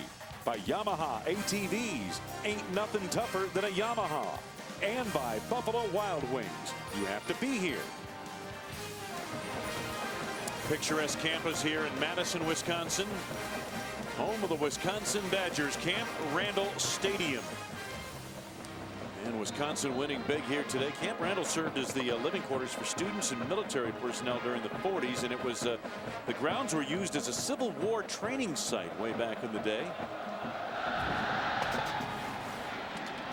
Huskies take one of the upbacks on the return across the 30-yard line, and getting a chance is Jason Cruikshank. Let's get back for an update to Dave Rutson. Wayne, Purdue, and Iowa. And Corey Sheets was in the doghouse a bit last week, but everything going right for the Boilers in this one. Dives over for the touchdown, 28-6 over the Hawkeyes. Iowa's had a lot of injuries this year. They had a great performance last week against Illinois, and might not have had much left in the tank when they went to Purdue. Yeah, I thought that last week they would play would be one of their better efforts of the year because of what you mentioned. Didn't have a lot in the tank. They would be desperate for a victory at home, and they got it. It's going to be very difficult for them the rest of the way with the number of guys they're down. Anderson gets the call once again. They're trying to get him on track, and he has had his least productive day at 5 consecutive 100-yard rushing games, and stopped cold today by these Badgers. Newkirk makes the tackle, gain of 3.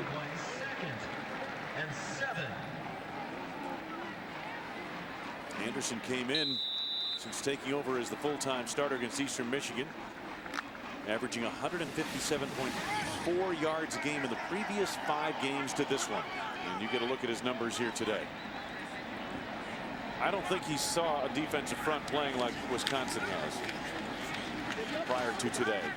And when you couple it with the fact they got down big early, which takes you out of a running game to begin with. You know, most of the games he's played in with Northern Illinois have been close contests as he picks up 2 yards on the last carry. This game obviously hadn't been close really since the opening possessions. See him trying to gain, trying to find a place. There's Coleman St. Jean, number 15, just clogging it up immediately and getting some help from Nick Hayden, number 96. Everywhere he looks, he sees a sea of red. 3rd down for Northern Illinois. That's Simon in motion. Ryan Morris at quarterback, and passed wide of the mark. Charles, I mean, obviously Joe Novak, we've documented the injuries, 24 players, all the surgeries, everything else that they've had happen here. And Northern Illinois obviously not bringing in as good a team as they would if they were healthy. Right. Okay, fine. But How do you see this performance by Wisconsin? What can you tell from this performance? Are they back on track? Are they playing? Is this the best effort they've had from an execution standpoint maybe this season? I would say yes. The answer would be yes on all those points. But how it translates to the rest of the season can only be told. We can only figure that out by how they play in Big Ten games. This is what a lot of people call a layup in a lot of ways. You're taking on a team that's pretty injured, not playing well. Is another nice return is set up. Yeah, and here comes Randall L., Antoine's little brother, Marcus Randall L. on the return. Anthony Mason makes the tackle, 18-yard return. And so for Wisconsin, today was the day to see if they could have the good execution. As Coach Alvarez called it, a clean game today. And that's what they have done. And here comes Randall L. His brother was awfully exciting at Indiana, wasn't he? You know, whether he's playing quarterback, wide receiver, kick returner. He was Big Ten Player of the Year his senior year, and was just scintillating at times. Antoine always told us that his little brother, and he was talking about Marcus, had the most natural ability in the family, but you know, he's had some off-field problems, he's had some knee injuries. He doesn't have quite the speed and quickness that he would have had he not had those injuries. And there's a lot more to it than just being a great athlete and performing on this level. There's a lot more to it than that. Quick handoff right here. Zach Brown getting some work. And the one thing about a game like this, and Lloyd Carr used to talk about it early season especially, but this is middle of the season obviously, but you're able to, in a game like this, as a program like Wisconsin or Michigan or somebody like that, get a lot of backup young players some experience on the field, get them some snaps in a game, and that's something you just can't duplicate in practice, can you? Not at all. And Brett Bielema had told his coaches this week he wanted to see some of these younger guys get some playing time, as Allen Everidge has come into the game as the backup quarterback, so he gets a few more snaps now in case something happens down the stretch with Tyler Donovan. They will now have had actual game experience, which is, you know, there's no substitute for it. Well, and that's how you build depth in your program. Prior to the snap, false start, offense number 2. That's a 5-yard penalty. It remains second down. And that will drive a coaching staff crazy, because there's Xavier Harris, who's been pushing to get more playing time. And you know he's been telling his coaches, Coach, I'm ready, Coach, I'm ready, Coach, I'm ready. Well, okay. Why are you committing a penalty like that? You're wide receiver. You see the ball snap from where you are out wide. How can you jump off sides and commit that kind of a foul? Husky has got his head in the sand or in the garbage pail. You know, the way things have gone, he needs to replenish his fluids, looking for a little Gatorade in there. I don't know if the Huskies like a beagle. He's looking for food in that garbage can. You know, food and drink. I'm telling you, you know, his electrolytes are off after what's happened out here It's today. not a garbage can. It's a cooler. It's a cooler. It's a cooler. Yeah. Hey, he's not going to forage into bad stuff. Tyler Donovan today, good percentage, 11 of 19, 91 yards, a touchdown. He'd love to have that interception back, no doubt about that. You know, that's interesting there when you see those numbers. Those are Juice Williams numbers, the quarterback at Illinois. If you think about his numbers throughout the year, he's throwing in the mid-50 to 60% range in most ball games, but not for a high number of yards. Most of his yardage around the 100-yard mark. Oh, good catch made right here by Devin Jones for a first down. Hey, it's women's volleyball action tomorrow. National Power Penn State travels to Madison to take on the Badgers.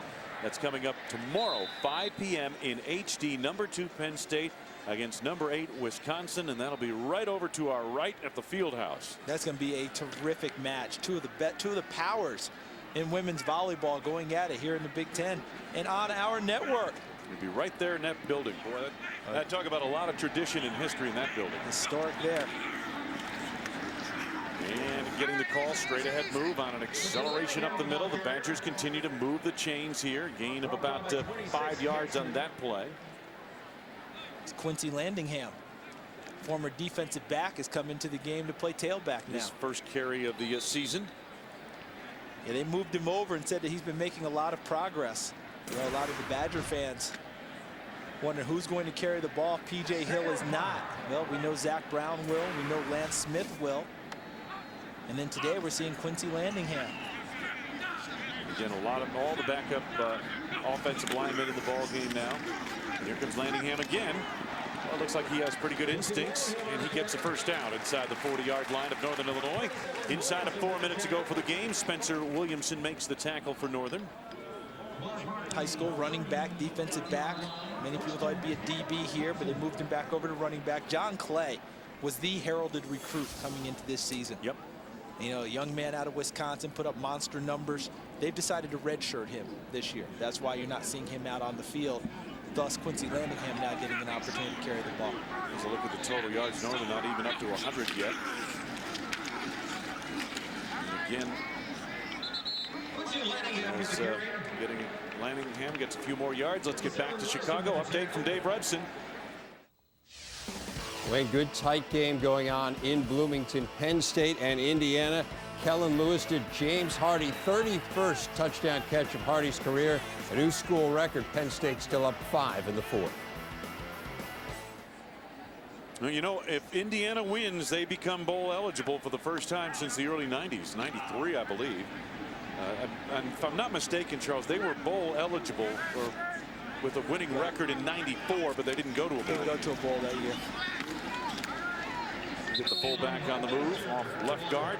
And, of course, the Hoosiers will be here to take on the Badgers, and we'll get a look at how much the Badgers were able to put their game back together.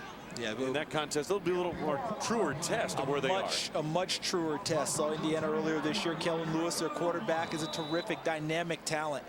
I mean, he is a heck of a player. And I know Northwestern at Purdue is going to be a terrific game. Northwestern on a little bit of a roll right now. Purdue got the ship righted today. And Ball State at Illinois. Remember, Ball State kicked for an opportunity to win at Nebraska earlier this year. And Illinois, of course, will be coming off a very difficult game tonight against Michigan. Zach Brown brought down by Mark Ryder.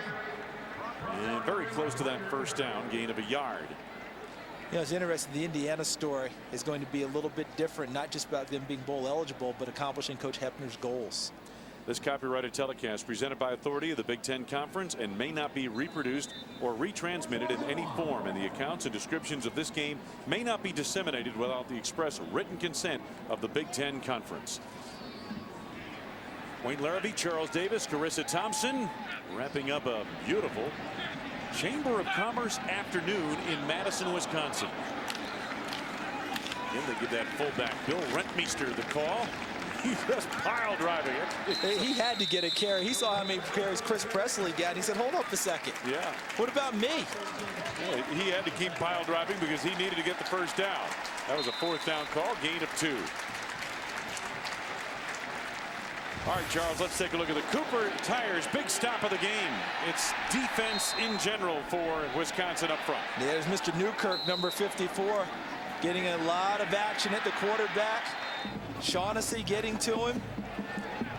Everybody. There's Newkirk again with another big shot on the quarterback. The Wisconsin defense relentless all day long in chasing the passer. Victory time for the Badgers as they melt the final seconds off the clock. So the 2-game losing streak comes to a close. Joe Novak's season grinds on despite the plethora of injuries that have plagued that program.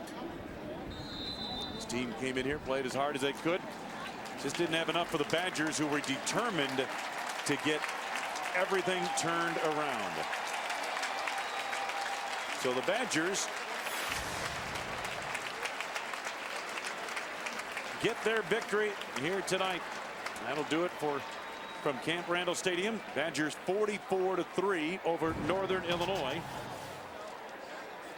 And Brett Bielema ends that little 2-game skid, and they're bowl eligible at 6-2. Let's go to North Dakota State against Minnesota. They got a wild one going on up in Minneapolis at the Metrodome. And our announced team in Minneapolis, Jim Kelly and Chris Martin. Let's go up to Minneapolis and the Metrodome now. I'd like to welcome those of you watching Northern Illinois and Wisconsin. This has been a great game. The Gophers scored on their first possession, 3 plays. North Dakota State's come roaring back. They lead by 6. We've got 3:08 left to go in regulation. 2nd and 10 from the 44 of Minnesota. They keep it on the ground. Tyler Roll's been brilliant for the green and yellow. Carries of 76 and 68 yards in the first half. He had 9 carries, 200 yards in the first half, and the last time that Minnesota gave up 250 yards plus rushing was back in 2002 against Wisconsin. Anthony Davis had 301 yards for the Badgers back then. Well, if you look at even the demeanor, though, of Minnesota's defense. There's no sense of urgency. They're down 6 points with plenty of time. Get out there and make a play. Put your offense back on the field. Timeout. North Dakota State, their second charge timeout. Just barely got timeout called there. This will be a 30-second timeout. 30 seconds. Reminiscent of Appalachian State and Michigan, perhaps. This is just huge for Coach Bowl and the Bison program, isn't it? Yeah, and you talk about Appalachian State, the spread attack that struck Michigan early and really has been tough for them to defend all year. They have talented receivers, but to me, what this demonstrates is that you have athleticism and speed on 1AA FCS teams. And there's players everywhere that can play at these bigger schools. How about Division I AA victories over Big Ten schools? The Wildcats went down to New Hampshire. Indiana lost out to Southern Illinois, and of course the Wolverines in the upset of the year, maybe many years. And it speaks volumes to the parity in college football. 25 when the ball is snapped. Walker yanks it down, finds his tight end, Wurzbacher. Penalty flag is down in the backfield, however.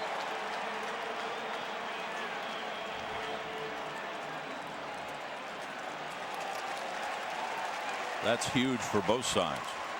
Backs the Bison up. It was interesting. Holding, 65 offense, 10-yard penalty from the previous spot. Repeat, third down. Walker is 20 out of 25, 191 yards and 2 touchdowns. When you talk to the coaches, especially Pat Perlis, he says, you know, when you go out and recruit, you're looking at height, you're looking at weight, you're looking at speed, but the hardest thing to evaluate is the most important thing, and that's heart and leadership. And they talk about Steve having so much of those two ingredients. Perlis says they're just oozing out of his ears. You can't explain it. He's just got it. It's one of those intangibles. He's got it, and I'd add another one to it. He's a winner. I mean, you talk to Coach Everett Withers, defensive coordinator for Minnesota. He said this kid's like Brett Favre, the Green Bay Packers. And if you saw that last play, the jump pass, it kind of reminded you of that. Great point. Almost. That was the kind of hit that could have caused a turnover. Helmet right on the ball. Kevin Mannion out of Germantown, Wisconsin, Germantown High School. Minnesota, their final timeout. So the Gophers out of timeouts. This will be a 30-second timeout. It was funny talking to Coach Withers about preparing for the Bison. He, of course, was a defensive back coach for the Tennessee Titans before becoming the defensive coordinator here. And he said he looked at the film and the tape, and he said it was just like getting ready to play the Green Bay Packers. He even did his cutouts and put Walker up there and said, oh, man, I'm looking at a mirror of Brett Favre. Huh? Yeah, he had his guys look at that tape and the other coaches. But that's how much respect he has for the Bison and the job that they've done all year long with a balanced offensive potent attack. Minnesota knew coming into this game that they were playing a great football team that can beat you in a number of ways. Roughing the punter, and this one will be just about over because the Gophers are out of timeouts.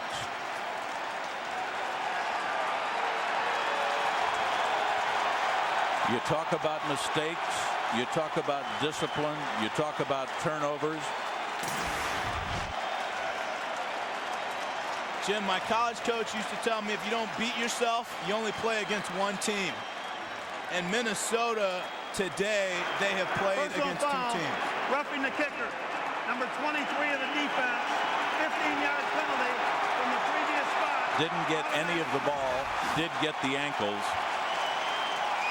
And that's just not the kind of mistake you expect or you see from Dominic Barber and his senior leadership. Well, that's exactly to finish that point. Minnesota playing against two teams, playing the Bison and then playing themselves. They have beaten themselves. You talked about it. There's been a number of penalties, guys making mistakes and mental breakdowns. Those are things that somehow 1-6 teams just always find a way to do.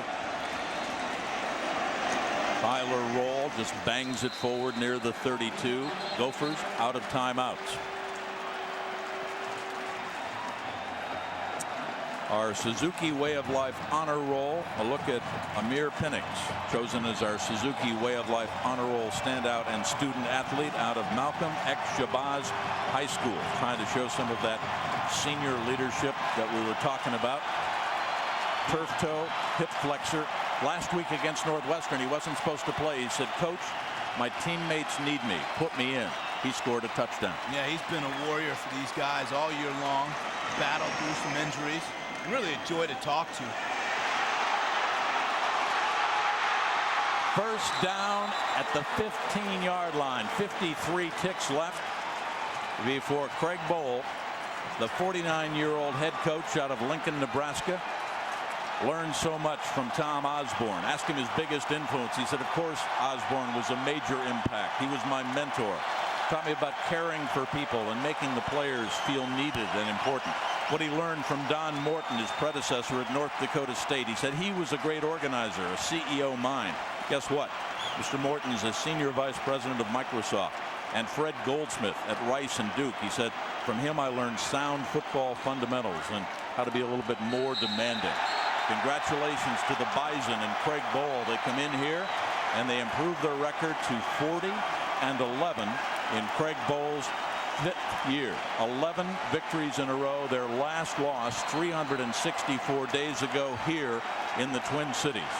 Well, I'll tell you what I learned, that this is a very talented football team, offensively, defensively, special teams.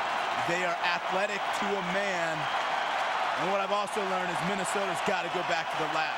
And they got to start with that defense. They better go back to that tackling circuit because they will continue to be a porous defense from that standpoint. Listen to the Bison faithful.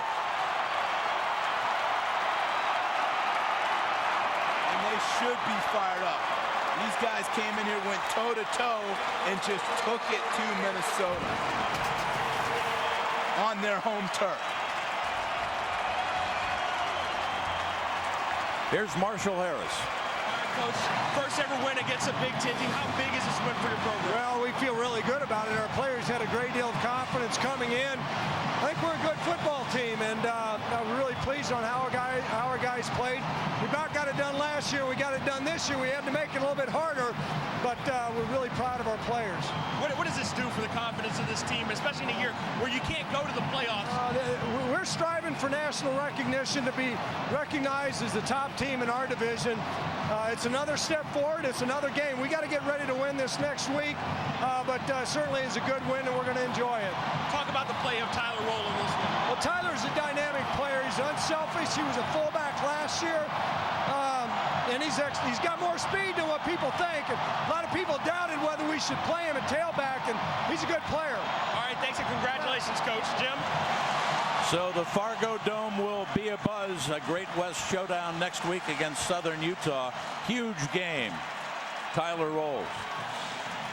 First time in the series that North Dakota State has beaten Minnesota, and this series goes back to 1898.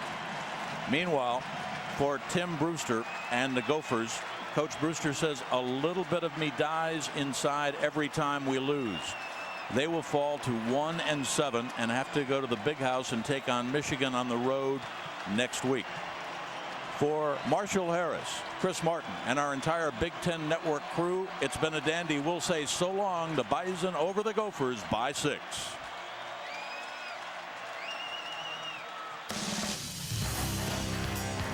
Big Ten Network football is brought to you by U.S. Bank, home of the 5-star service guarantee.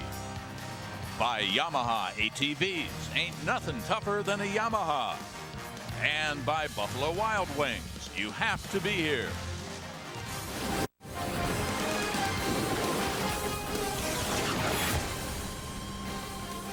Welcome to our Big Ten Football Saturday postgame show. Great to have you with us. Dave Remsen alongside Glenn Mason, Jerry DiNardo, and Howard Griffith. In Minnesota's miseries continue. They fall to 1-7 now. North Dakota State comes in and beats them.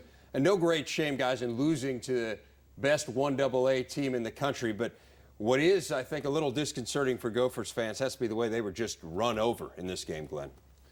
Well, I told you they're a good football team. Last year, and I was coaching the Gophers then, they outplayed us, they outcoached us. We were lucky to win the football game. But you got to play better defense. Yeah, I mean, I think the issue obviously is it looks like Minnesota has a plan offensively. It's a well-conceived attack.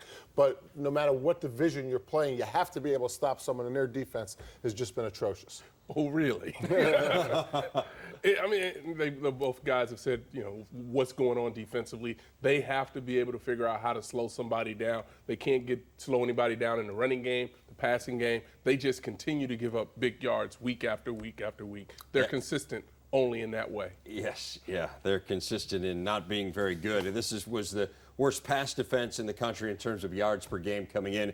Today it was the run game. North Dakota State just barreled over them. Lots more on that game coming up, including complete highlights. Let's get you up on the rest of the Big Ten, though. A lot of you watched the game between Northern Illinois and Wisconsin. Kind of a get-well game for the Badgers against a Northern Illinois team that is not having a good year. They've really been battered and bruised and beaten up. P.J. Hill up the middle there for 6 yards. First down, Wisconsin.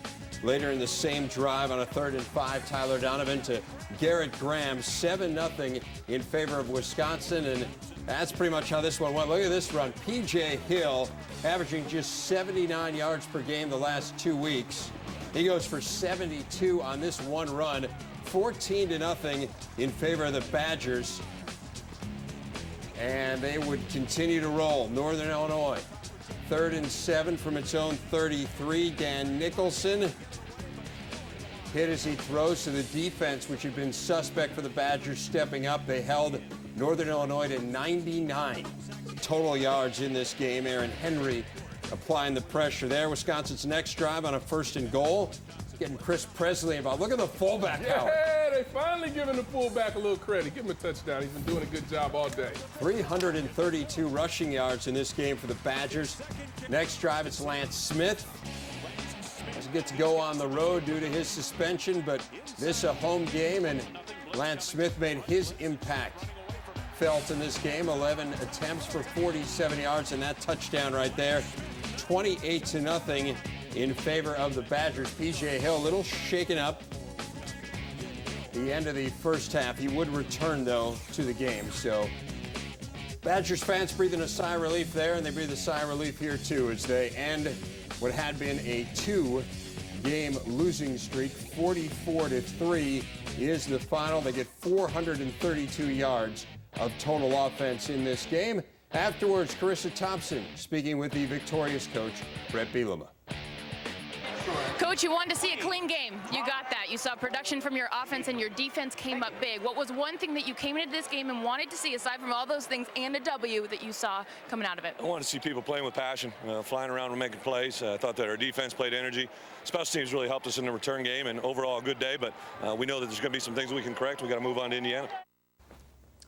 Well, that is what's next for Wisconsin. Before we look ahead, though, for Wisconsin, let's look back a bit. And we talked before this game, Glenn, about how important it was for the Badgers to get well, particularly on defense, which they did. But the run game also had been sluggish the last couple weeks, and P.J. Hill got it going today.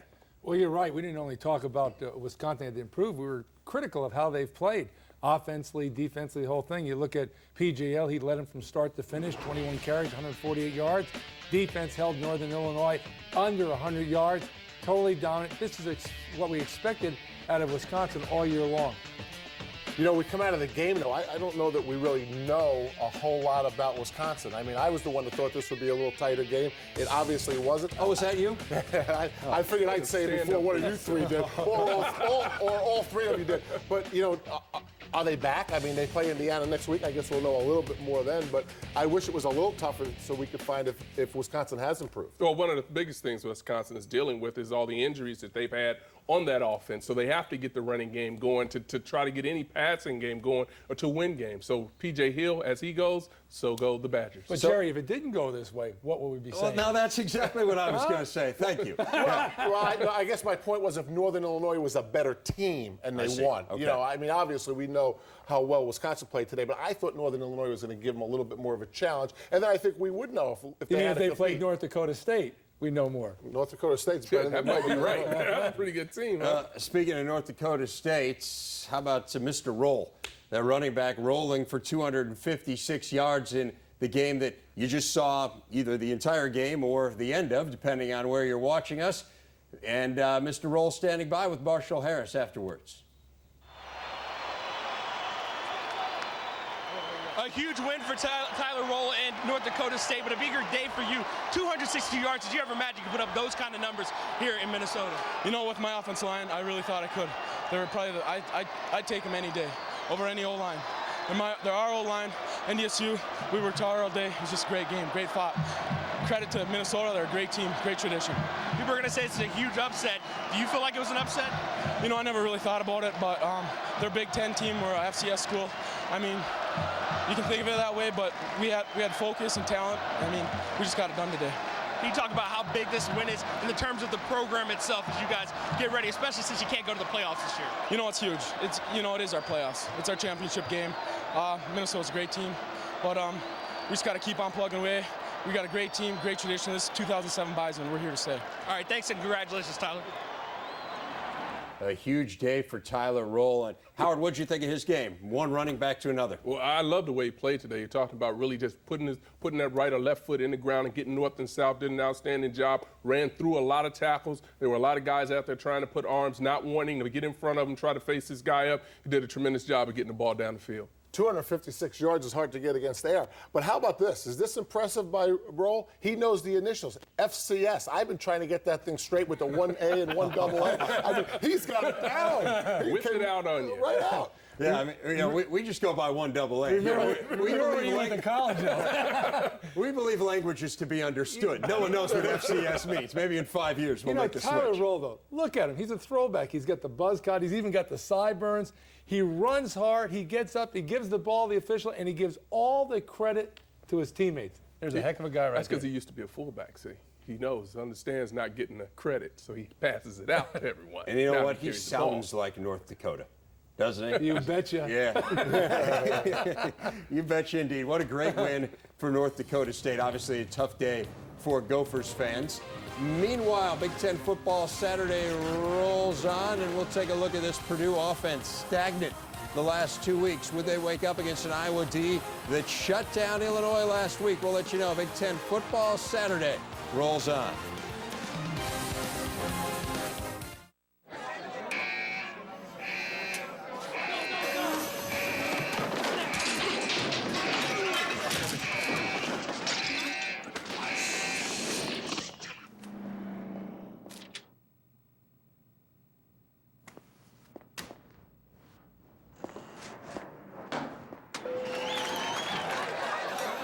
Buffalo Wild Wings. You have to be here.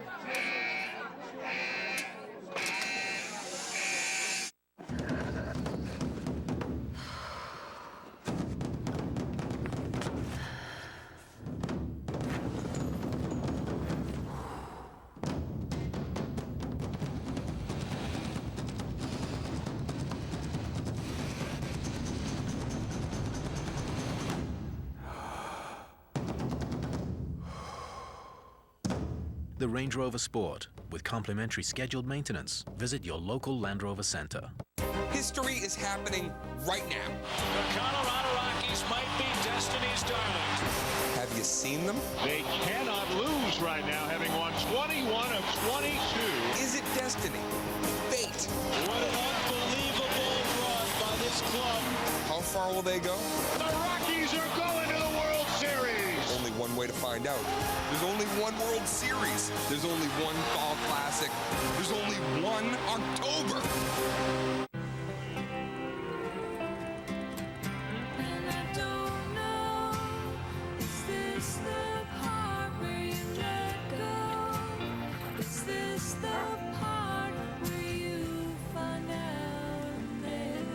When it's people who do the right thing, they call it being responsible.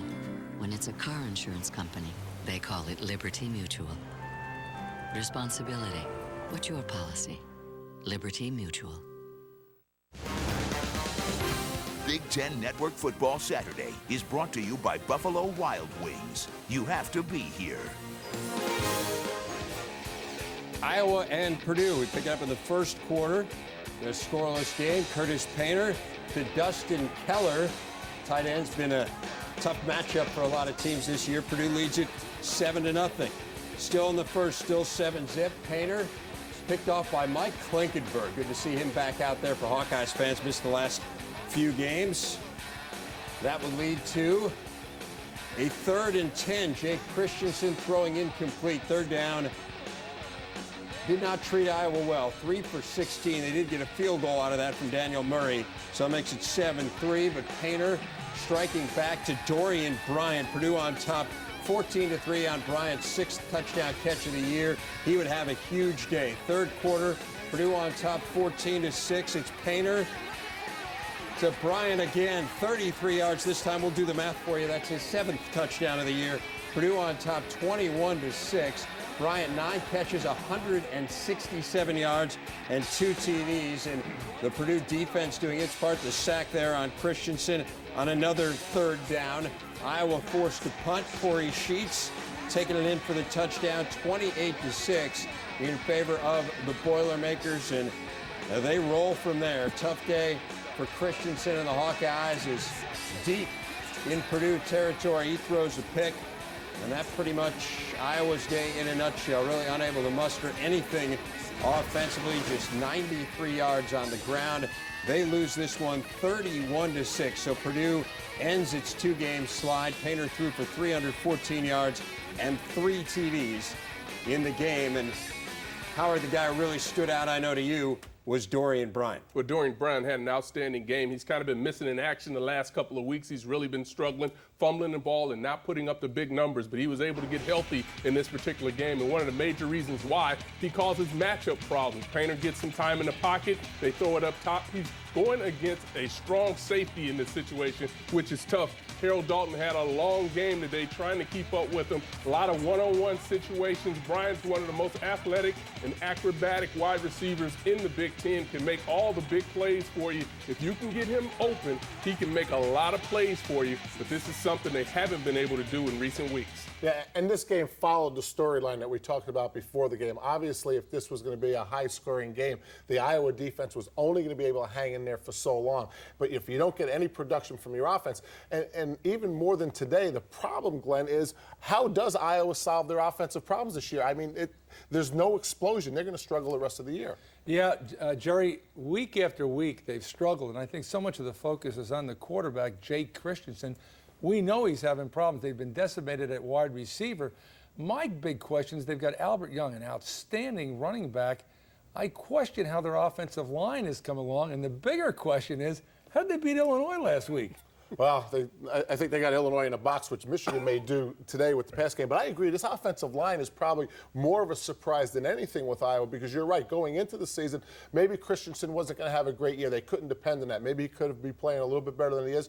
But you'd have thought with Young and Sims and an offensive line, they would have been able to run the ball, but they haven't been able to do that. Well, that was exactly right. You have to look at the offensive line and the scheme that's being run right now. It's not playing to the players, to the personnel's strong suit.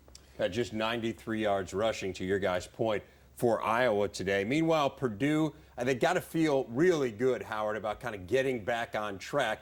Is this kind of where they are? I mean, these last 3 weeks, does this give us a sense that this is a team that is not elite, but is kind of a solid middle-of-the-pack team? Absolutely. They are not Michigan. They are not Ohio State. This is a team that's going to win these type of games, especially when a team cannot put up points like Iowa could not do today and like they haven't been able to do, because they can score points and be dynamic in the offensive side of the game. They're able to really just outscore a lot of teams. And when you look at the running game, they really don't rely heavily on that. When they can throw the ball all over the place and they can keep Curtis Painter comfortable in the pocket, releasing the ball, reading the secondary, that's when Purdue has success. I'm going to tell you, I personally believe it's almost impossible to be an elite team if you don't have some type of balance on offense, even if it's 60-40. But you can't be so one-dimensional, and that's what happens to Purdue every time they play Ohio State and Michigan.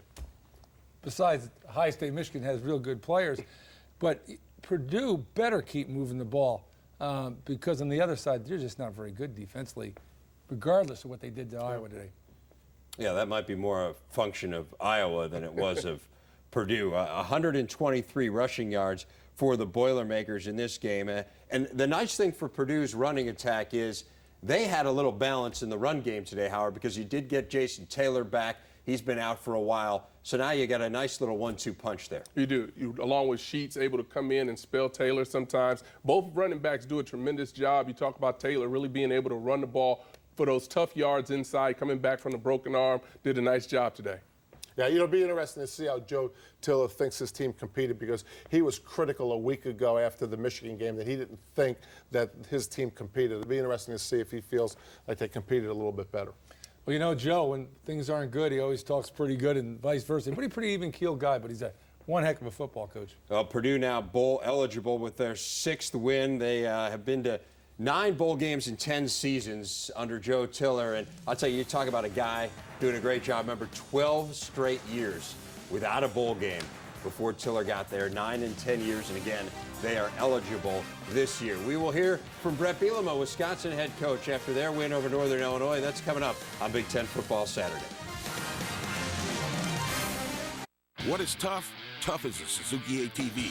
Quad Fare, on the other hand, is easy. During Suzuki's Quad Fare, get low payments on select Suzuki ATVs, including the best-in-class King Quad, Quad Racer, or Quad Sport. Plus, when you buy a King Quad or utility ATV, you can get a free Warn winch. Add a Warn wireless control system for only $69. Or if you purchase a Quad Racer or select Quad Sport, get up to $550 in free MSR riding gear. You better act quickly, because unlike Suzuki ATVs, these deals won't last. The intensity is building. The Boston Red Sox, the Cleveland Indians. Let the celebration begin. The American League Championship Series. So many stories. Fenway, all that emotion. Cleveland in a return to glory. What a job by Carmona. It's time. Nothing compares to this. There's only one postseason. There's only one fall classic. There's only one October.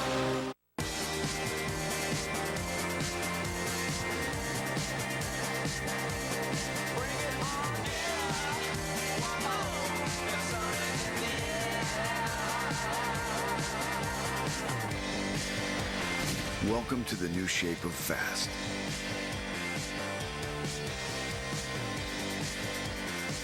Introducing the new Pontiac G6 GXP Street Edition.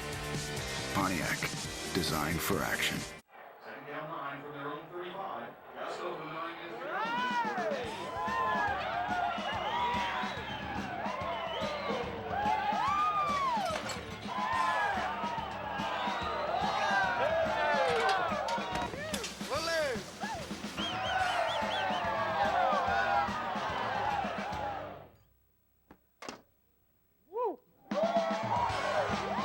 Buffalo Wild Wings. You have to be here.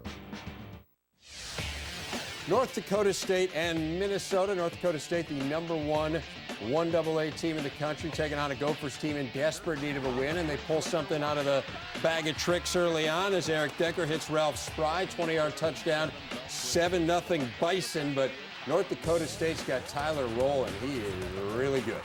They're going to call that a run, as it was a lateral there, 77 yards for the touchdown, no matter what you call it, and it is 7-7 Minnesota and the Bison. Early second quarter.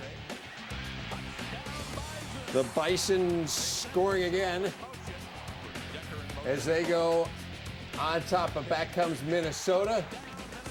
Amir Penix to tie it up at 14. Now third quarter on a 2nd and 11. Adam Weber dumps it off to DeJuan Bennett, and Bennett, this